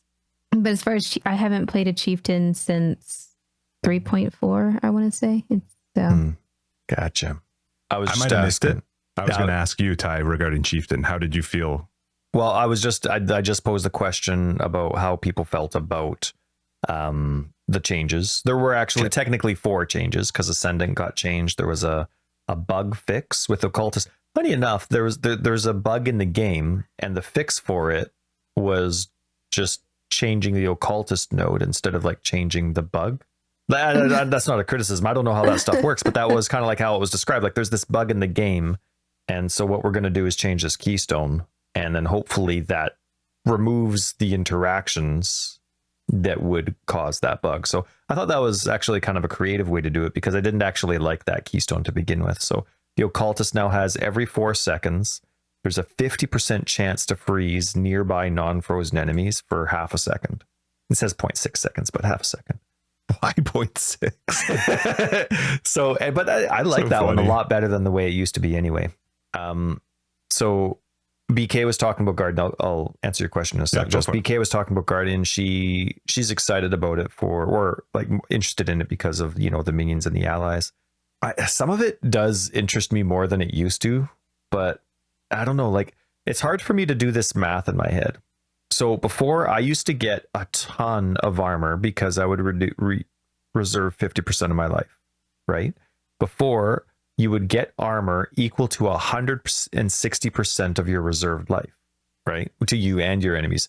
Now, it grants armor is equal to 25% of your reserved mana to you and your allies. So you go from 160% to 25%. But of your mana But versus it's of life. your mana over your life. Now, I get that makes sense because not every build's reserving life. And even if every build just had arrogance and vitality on it, that's still not a lot. Though the 160% is still a lot. So I don't know. That's an interesting one to me because that's not percentage based. That's flat based, right? It's based on the flat amount of mana you have, not the total percentage of mana you have reserved. So it's 25% of whatever that is. So it kind of encourages you to stack your mana now, whereas before it was you're always trying to get your life up unless you're going ES, but you're probably not going ES with the Guardian. So, I mean, it'd still be a lot of fun to do, but I don't know. It's just one of those interesting things where I don't know. I'm curious to see what those values are and if that 25% changes over time. I mean, But you it's can hard for take me to one do of the your math. current guardians and see how much life does he have, how much mana, what was the life amount that you were reserving. If it was just those two, I think it would probably be pretty. I don't know, because there's no way that I would have 2,500 mana, right? Like for me, I have 5,000 life, so I'm reserving 2,500 life. Now I have 160% of 2,500 coming Do you back mean to you me have as flat 25% armor. because of that one that puts you at half health or whatever? Well, yeah, I'm choosing to reserve. So with this, I'm choosing to reserve 50% of my life. Right now, if I have 5,000 because you're running life, that thing that puts you at 50% health. well, Petrified Blood does that, but Aurabots do that without Petrified Blood too, right? So if I'm reserving 50% of my life and I have 5,000 life, I'm reserving 2,500 life. So now I'm getting flat armor that's 160% of 2,500. That's huge. But now with my mana, let's say I have 900 mana. Well, now I'm getting 25% of, let's say, 800 mana. And that's my flat armor. So it does seem like a big change, a very dramatic change. Maybe it's designed to encourage mana stacking. Maybe it's encouraged to reduce the power of Aurabots, which Mark_GG says he just loves Aurabots, doesn't want them to go away. And I have no problem with that. So I don't know. I'm just trying to see the value of what it was versus what it is. Besides the fact that stacking mana is something that almost every guardian is going to, not stacking mana, reserving mana is something that almost every single guardian is going to do. So it's a little bit more inclusive that way, but it doesn't seem like the values are high enough. Maybe the idea is to not have Petrified Blood reserving 50%. The biggest benefit being to players that are playing that way, but more now towards players that are actually reserving mana and I don't know. It's less powerful, but like more inclusive. Yes. And friendlier towards like partial hybridizations too. Like if you're a life ES build or what have you. Like I can see it's definitely a big difference for the way you're playing, Ty. That's definitely sounds like it's going to be a big change, but I wonder how many people are doing it that route where they're reserving such a high percentage of their life because they're tying it into I feel I've always felt a little weird that if you played with Petrified Blood, you were still allowed to reserve 50%. I don't know why it always just Petrified Blood doesn't reserve mana. It doesn't reserve I know life. it doesn't. I know. It just always seemed weird to me that you could run Petrified Blood and still reserve that top 50%. I know that means you can't heal into it. It just always seemed odd to me because it seemed very beneficial to run that combination, but I don't know. It just doesn't seem strong. Like 25, let's say I have 1,000 mana, 25% is 250. Like that's my perk that I'm giving to everybody, 250 armor. I imagine most people would. Yeah, I guess you'd probably be playing to have more mana. I mean, it's kind of nice to have some value in stacking the mana then. I don't know. But you are reserving it, so I don't know. I'm not sure. Give it to the Hierophant. So, but I really like the new Time of Need. It doesn't do any of the curse reduction now. Every 4 seconds, it just removes all curses and elemental ailments from you. And every 4 seconds, you regenerate 100% of your life over a second. Is that, are these happening every 4 seconds or are these rotating things? It doesn't say. In the past, when you have two separate things that say every 4 seconds, they are, I don't know. Maybe that is once every 8 seconds. Yeah, it's like a big purge. Normally every you 4 hate seconds, that stuff, it just like knocks everything off and then boom, there's all your life back. And give huge life. Yeah. Well, yeah, I guess it would be every 4 seconds and every 4 seconds. Yeah, I don't know. I mean, assuming that it actually happens every 4 seconds, like it says, I wouldn't mind something like that for removing curses or ailments from you, because that could... It's like a backup shit button that goes automatically. Well, that's exactly it. You have so much more freedom with your flasks if you wanted to, or you have a lot of freedom without something like if you were to use Purity of Elements for just the immunities. Sure, it doesn't, if you click on what are those things called? A strong box and it freezes you. This doesn't help you there, but it would help you in almost every other combat situation where you're like, oh crap, shoot, I'm slow. But it's only going to last for 4 seconds if it's elemental. Or if it's a curse, you're like, oh, I hate temporal chains. No, I don't. Bye. So I don't know. I kind of like it for that kind of stuff because it's like a flask replacement. Does that stuff show on the UI anywhere, like how long you have till it, or does it just happen? Normally every it 4 does. seconds? Yeah, there's a ticker at the top. Because like, would you not use a health flask if you were like, oh, okay. I can Yes, I would barely track totally. the UI as it I is, know, like, let that's what I alone mean. edging my health bar. Yeah. Yeah. Come on, you got What one. else? But regenerating 100% of your life every 4 seconds? That's crazy. That's pretty good. awesome. So yeah, Over 1 second too. the Guardian did have some sexy stuff, but it was one of those ascendancies now that has only a few things that I like. The new minions seem neat. Patch notes would typically be the document that I would go to look for the information for what these new minions that are Guardian specific have. Yeah. For some reason, that's not included at all. I mean, there's guesses. What was one? One's an elemental relic, so you can assume it's like a holy relic. Is that the death one though? Is that the on death? Like the completely useless boss one? There was one of them where it only summons it on death, and I was like, what? No, I think it did something on death, but you could always have it. And then there was another one where it had sentinels. I'm assuming they're like the other sentinels in the game, but they're different. So I'm curious to see how they're different. Hopefully it's not just the type of damage they do, but hopefully how they're summoned or the duration. Okay, sorry. Your Unwavering Crusade, I just pulled it up. Did they change this from when we first saw this? Because it says provides a 25% chance to trigger level 20 summon elemental relic when you or a nearby ally kill an enemy or hit a rare or unique enemy. I swear that or hit a rare or unique enemy was not in there when we first saw this. They probably slid it in there because that's kind of necessary, right? You want to, an ascendancy should be able to be sustained at all times. Right. I think this was added because I remember, Ty, we talked about this and both of us were like, well, only on kill. That's not great on. Who cares? Yeah. Yeah. Well, I'm glad that it's there. Added. I mean, it was probably an oversight to not show it the first time. I doubt that they would add something that was only on kill, right? When so many of their other items and skills are, and then rares and uniques. So it's neat. It's just, it would be really nice to know what these, like, that's the entire ascendancy, really. Like, that's getting rid of a very specific ally branch where it's like, when you have this many allies, you get this damage, movement, speed, whatever. And then when you have these amount of allies on you, they are, well, I forget what it was, but the enemies are unnerved and intimidated and all that, and they get more damage. Like, that was very generic and I loved it. So to be like minion specific, kind of like when the Pathfinder came out and they had virulence nodes, I'm like, when are we going to find out? Yeah, it took That's it from being an this is all-rounded summoner to being a specific type of summoner, which may not be to everyone's liking. Yeah, and so that really does, if those aren't the minions you're going for, that really, those aren't the droids you're looking for. This is a very, all of a sudden you get into an ascendancy where it's like, well, I get 4 picks and there's only 5 nodes left, so only 1 is getting left out. And so anyway. Unwavering Crusade did not have the or hit a rare unique when they first released it. I looked it up and it said it summons the elemental relic when you or a nearby ally kill an enemy. Justin, how are you for time? We're fine. I saw your list. Okay. No, if all of a sudden Justin stops responding to Tyler and BK's talking, it's just because he's gone. No, you're good, man. Do your thing. BK, what'd you think about the chief?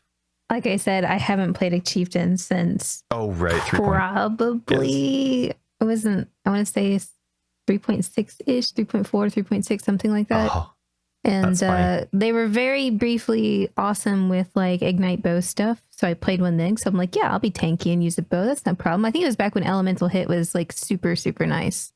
They were doing like Fire Alley Hit chieftain stuff. I think that's the last time I played it. So I don't know. Okay. I don't know much about the capabilities of like current chieftain other than I know people were using it for like RF and stuff like that. But funny, I'm the complete opposite. My RF character has been a chieftain since 3.2, and so I've been absolutely loving the chief until recently. How about you, Just? I'm fine with it though. I'm fine with it.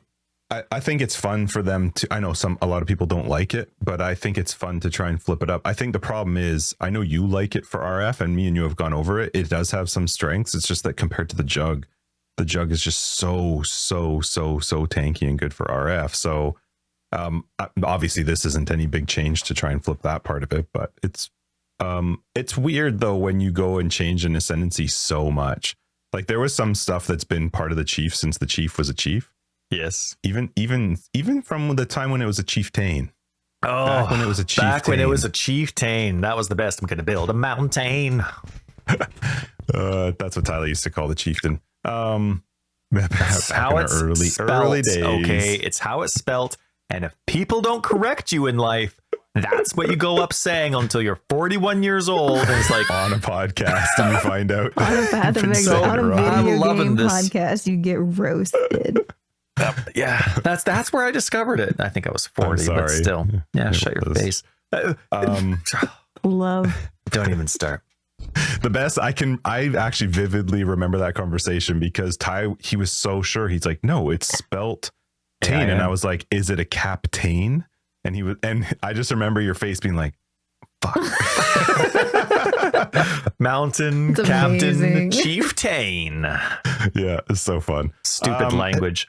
It's just Chief has always been what Chief was, so it's weird to see it like completely flipped around and changed. It's a little bit weird, but I haven't played a chieftain in forever.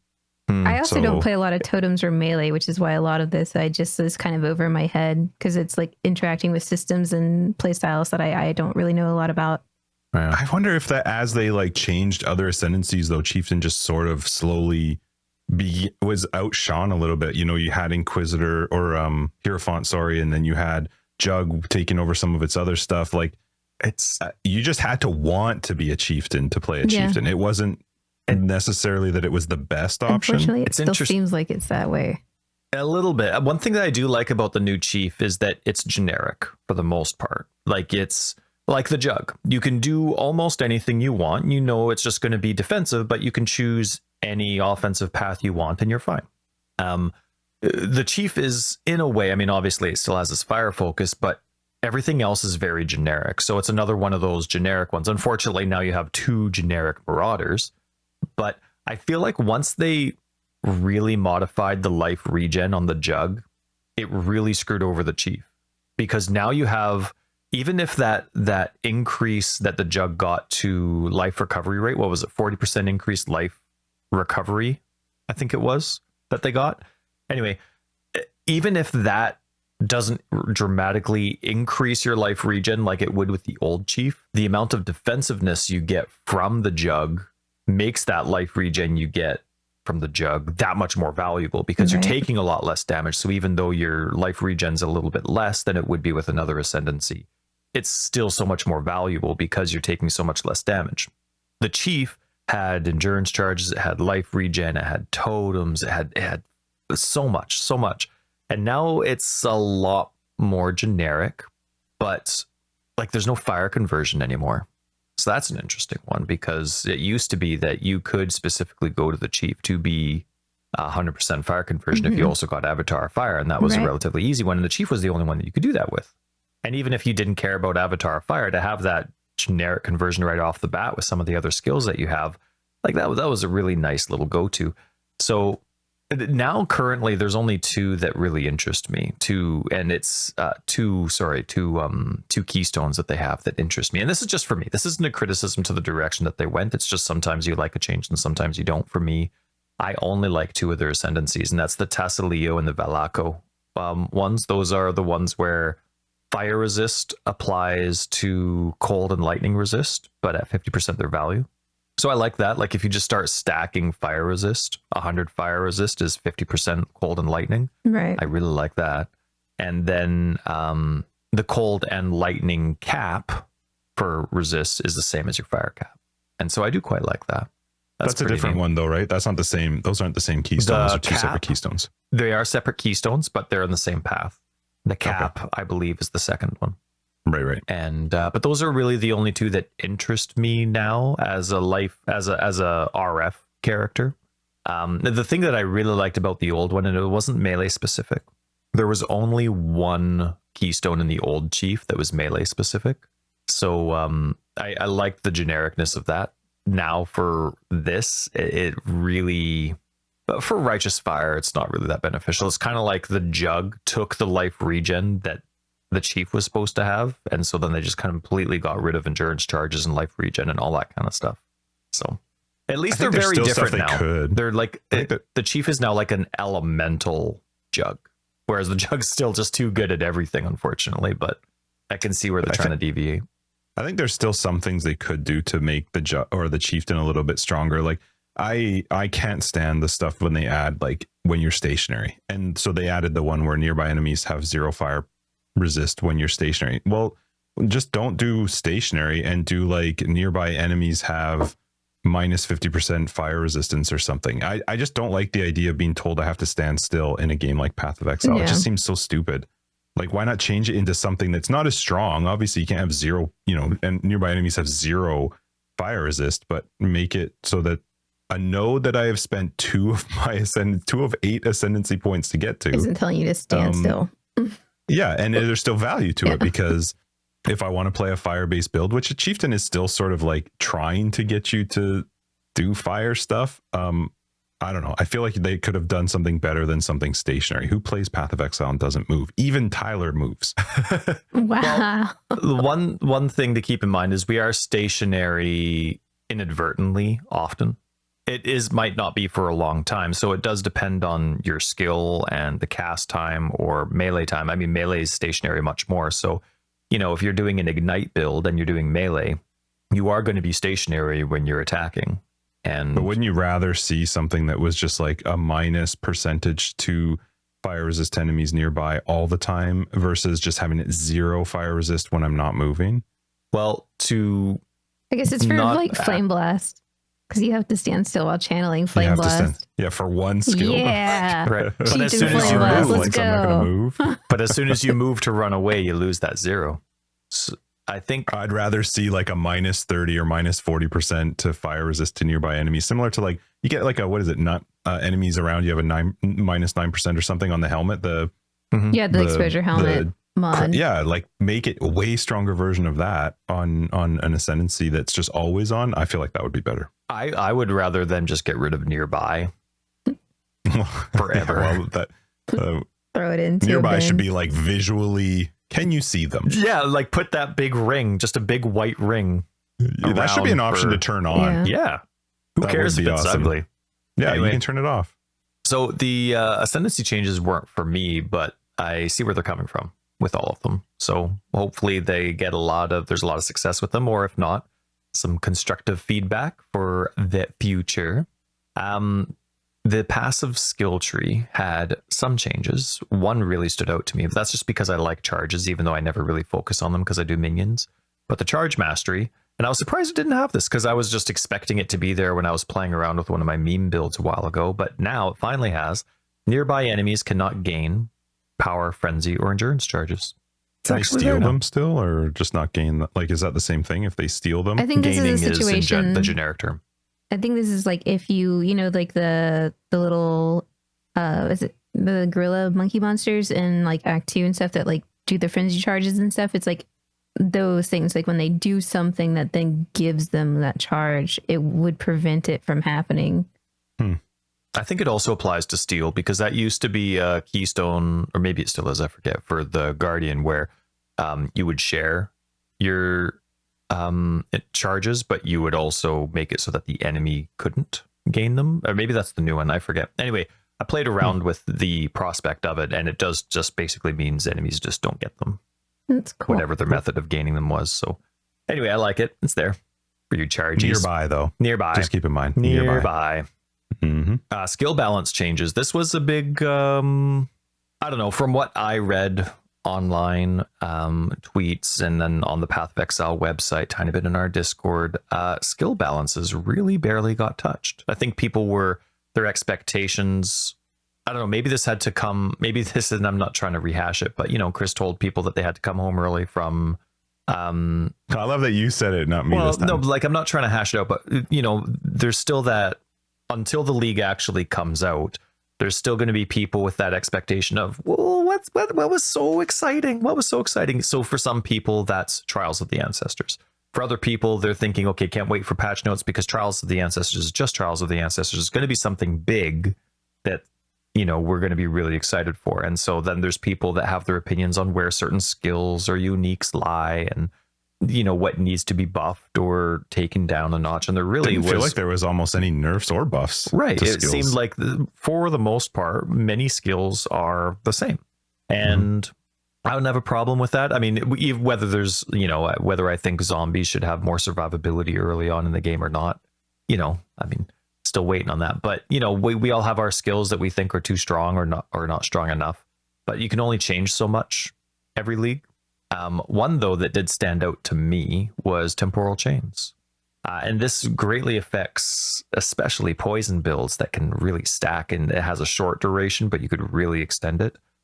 Effects on cursed enemies expire 25% slower instead of 40% slower. So that's a dramatic change for people that like stacking poison. Other effects on cursed enemies expire 25% slower. Yeah. And He uses temporal chains. it used to be my favorite skill. Until they made all those changes to Hex Touch and Blasphemy about the curse reduction, it was my favorite skill on the Earth. It's awesome. On the Earth? The entire planet. Out of every single skill that exists in every single game. Temporal chains. What did you do to this guy? Hurt him directly. Favorite skill on Earth. It was your picture. Is it still your picture? No, I changed it. It's an Elden tattoo, Ring picture. Yeah, that's right. It's not even Path of Exile. Screw you, GGG. No. Hurting. Well, not on Discord. It's still.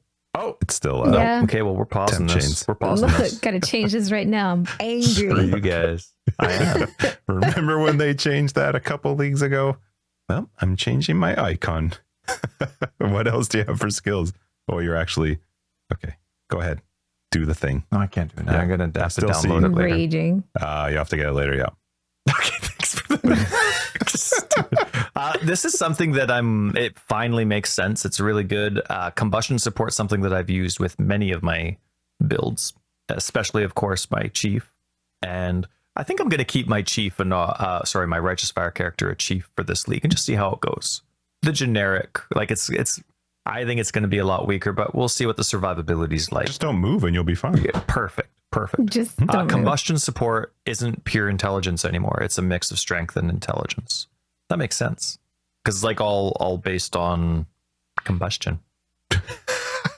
That'd be more. Well, I was distracted. That was so good. I was like, I swear I heard Dad. Oh no. Oh, he's actually walking away. Oh no. What Now does he it's have left us. on We have to notes? talk to each other. Oh no. How will we survive? Oh no. I'm scrolling through his notes. He wants to talk about unique balance. His only note is neat. He doesn't do uniques. Neat. Yeah. Man, he's got a lot of stuff. So you haven't finished watching all of ExileCon stuff yet? No. It's been super busy lately. It was the longest 2 days ever with because he came over to my house for both those days. It sounds fun though. Come on. On Friday, Oh, no. it's because it started at 3 our time. So like on the Friday, I was still working when we were I watching see. the live stuff. So I was on the phone a bit. And then we had friends come over that night. We actually recorded After Dark Live Nice. with some buddies drinking. That sounds fun. It was a lot of fun. I don't even remember. We somehow got onto the A through Z best video games ever. I don't even remember how it happened, but it was a 2 hour After Dark and a 2.5 hour main episode. Amazing.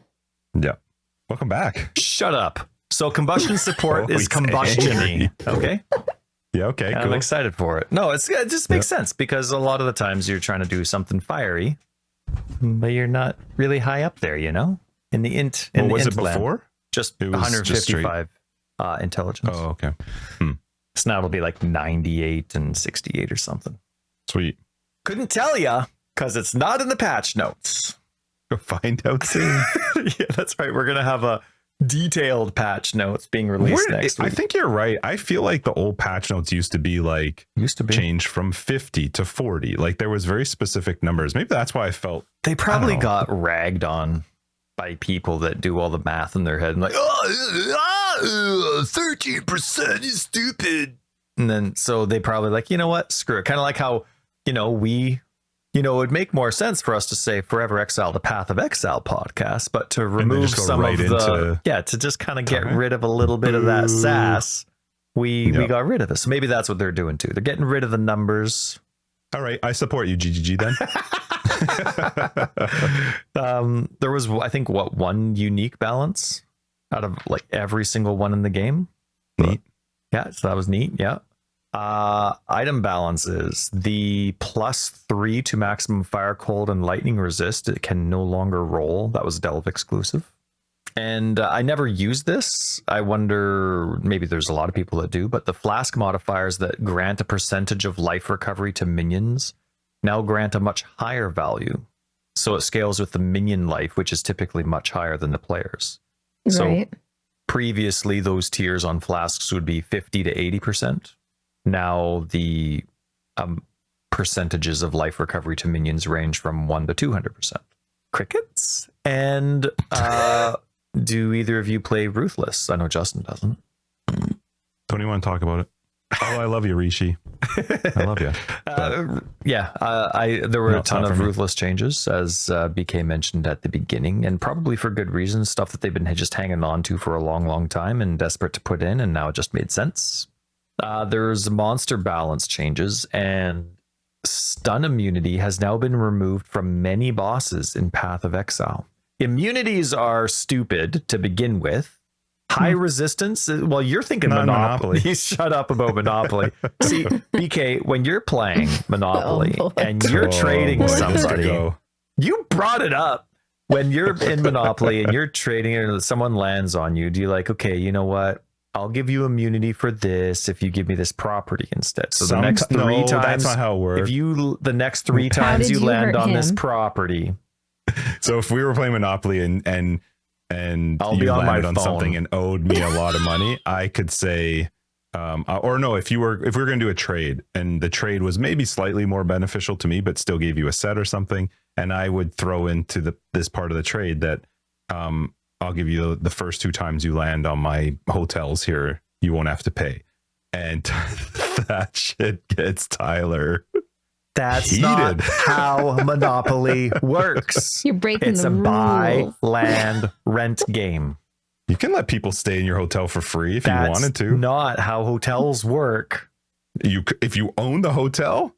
Hell, if I owned a hotel, yeah. If my parents came into town, I'd be like, executive suite, go right on ahead. See, Monopoly is not Sims Hotel. It's Monopoly. It's just a game of business, Ty. Making deals. While we're playing Risk, we don't just stop and have a holiday and have opposing sides play soccer together. You keep rolling Immunities are stupid. When you're playing Elden Ring and you're doing a poison bleed build and then you're coming across an enemy like a golem that's immune to poison and bleed, it's stupid. I agree with you. Very, Place and time. very Place and time. stupid. Immunities, sometimes they're okay. Highly resistant, fine. My build's not dead. Immune, up yours. Stun immunity has been removed from the game for many bosses in Path of Exile. This includes, but is not limited to, Ziri, Argus, the Val Omnitech, Betrayal targets. Some bosses now have specific skills that can't be stunned during or be interrupted, but Kitava can still not be stunned. Anyway, cool. He's very hungry. I had one of my zombie builds back in the day. One of my guides was a stun zombie one, and it was awesome. Maybe I'll go back. Shaper Guardians, Elder Guardians, and Conquerors now have far fewer influence items dropped on death. They said far fewer. That's a lot, apparently. Just like nearby. Monsters that are nearby. What? Oh, we already talked about that. Never mind. Monsters that are unable to be damaged or targeted no longer regen life, ES, and stuff. Cool. My brain's not working. Sorry. I'm reading words and it's not working. You know those skeletons next to Kitava in the Belfry? Not the skeletons, the rare enemies that show up in the corners? Yeah. Oh, yeah. They're magic now. I feel like we've talked about that. Like a few leagues ago. A while ago. When Arch Nemesis went core, it went from like a yay, there's extra rare, some more drops, to like, oh my god, I'm getting annihilated in here. Help me, please. Yeah. Not to mention you get like a mana siphoner in there, and he's like one of the heralds who's just like chasing me around. You're like, no, please stop. The arena is already tiny. And unlike Immortal Call, Temporal Chains has also been changed. The is now 25% instead of 40 for monsters when they cast it on you as well. Cool. And that's it. There's the Keurig mods. There's the quest mod. I like changes. the Keurig mods this time around. Do you? It's a really good. I feel like they had essences low last league too, right? Well, it's great because right now it's like their patch for, because Harvest used to occupy a lot of the early crafting niches because you get like 5 fire rerolls. So you put a weapon in there and try to get a fire damage weapon or like whatever it was. Mm-hmm. And so like essences being cheap is like the perfect short-term solution to cover the stopgap of like early map gearing. And by making them cheap, then people can afford to gear and blah, blah, blah. So it's like the early crafting is kind of being band-aided by this right now. But it's good. Essences nice. are great. You know, people like them. So why not? Plus you can spec into it pretty early, which is nice too. But like I've been sort of out of the loop because I haven't really played like a full league in I would say almost a year at this point. And so I really like the Keurig mods because it's a really strong fortune favors. Like you pay 3 chaos and there's a lot of good stuff that you can get out of there if you just sort of like generically augment all of them. Oh, that's true actually. Because I do one of my I don't know what the fuck I'm doing tree that I do right at the beginning of the league as I'm trying to like figure out what I want to focus on is usually something that just generically augments fortune favors, and it's a really good fortune favors this time around. So I'm pretty excited about it. That reminds me, I didn't write this down because I don't normally do that, but let me bring this up for added a new Atlas passive keystone, Bold Undertakings, which grants Fortune Favors the Brave, applies an additional random option. 100% more the cost of Fortune Favors the Brave as well. Wait, so you're paying because if you pay chaos, you pay 6 chaos instead, but you could get like 2. you could get both of like the high end ones. Can the same one roll double? That I have no idea. I imagine there's limitations. You can have like 8 rituals now. They have like a max count of 4, right? Yeah. And only if you have the talent for it. The ritual change, the keystone's really cool, where you can't what was it, push items over? What is it when you like try and save items? Oh, the rollover stuff? I don't know. I always called it layaway. You can't Reserve or something. you can't like save things or push them aside. It's basically like you only get what you get, but you get like way more currency to buy with. Huh. I'll have to bring that up now because I don't know No, any of the interesting. proper terms. That's interesting. I don't know that I would like to do that. Cannot reroll favors at cannot reroll favors at ritual altars in your maps. Monsters sacrificed at ritual altars in your maps grant 100% more tribute. That's it? So you get 100% more tribute, but you can't reroll. Oh, gotcha. So you can still can't push aside. You just can't reroll. Right. You can You just still can't put stuff on reroll. layaway. You just can't fish. That's right. Well, you better hope you're getting a good one. It's weird to see 2 10 Chaos Orb Keurig mods. Like typically they all scale as you go up. They have 2 6 and 2 10s this time. Interesting. Yeah, but I think it's good. I like all of those. Domination Shrines, right? Then the quest rewards. So if you're curious where certain skills showed up, user interface changes. Improved the visibility of highlighted nodes when searching in the Atlas passive tree. Cool. I thought you were waiting for a response. I was like, no, I get it. I Yeah, thought he was my- going through a list. I just was waiting for the next point. my brain was waiting for me to read the next line. So there's a cue in my brain. If I just inside, don't it's know. like, do it. you can read quest. Quest objective icons are now the same size on the corner map as they are on the map overlay. Updated the Keurig mission window message that is displayed when you have no available missions to be less confusing. Oh, and this one should be, this is a bug fix. Okay. This isn't a feature. Maps that do not match a valid substash in the map stash tab are now placed into a special substash under Guardian maps. This fixes a bug where the maps with an incorrect tier could be stashed and become inaccessible.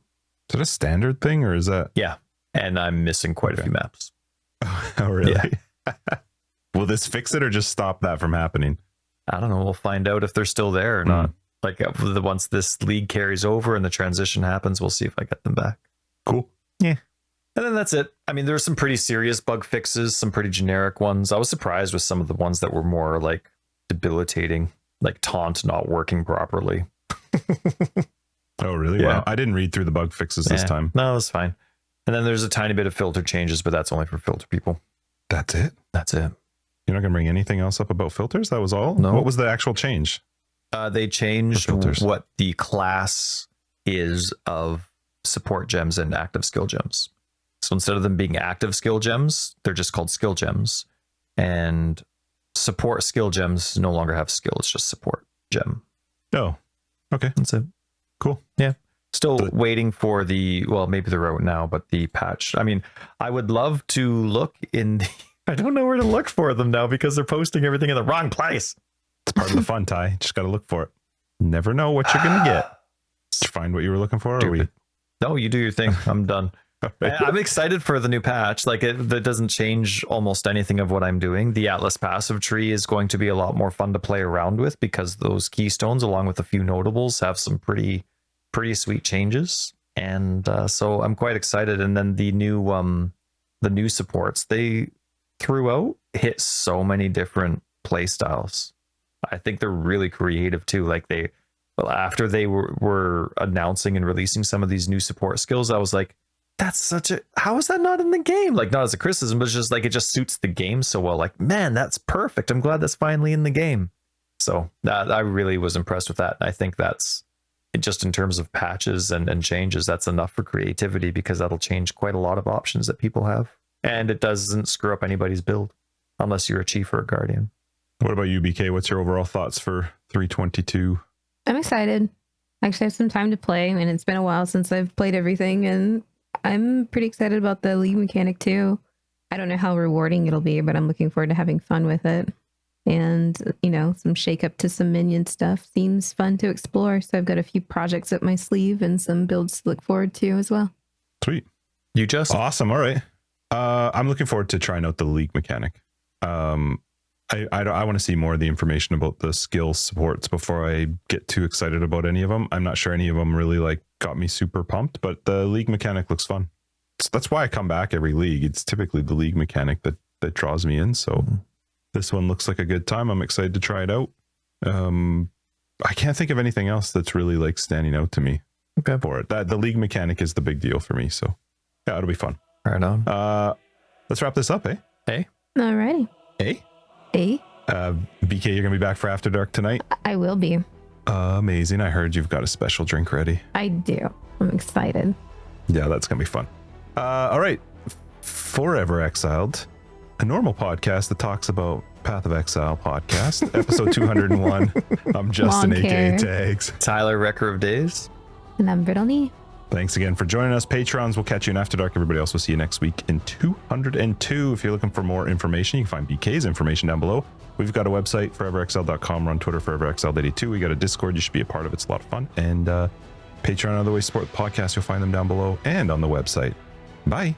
And happy league launch, everyone. Good luck. Oh, yeah. We don't come out till next one. Yeah. Bet. Shit.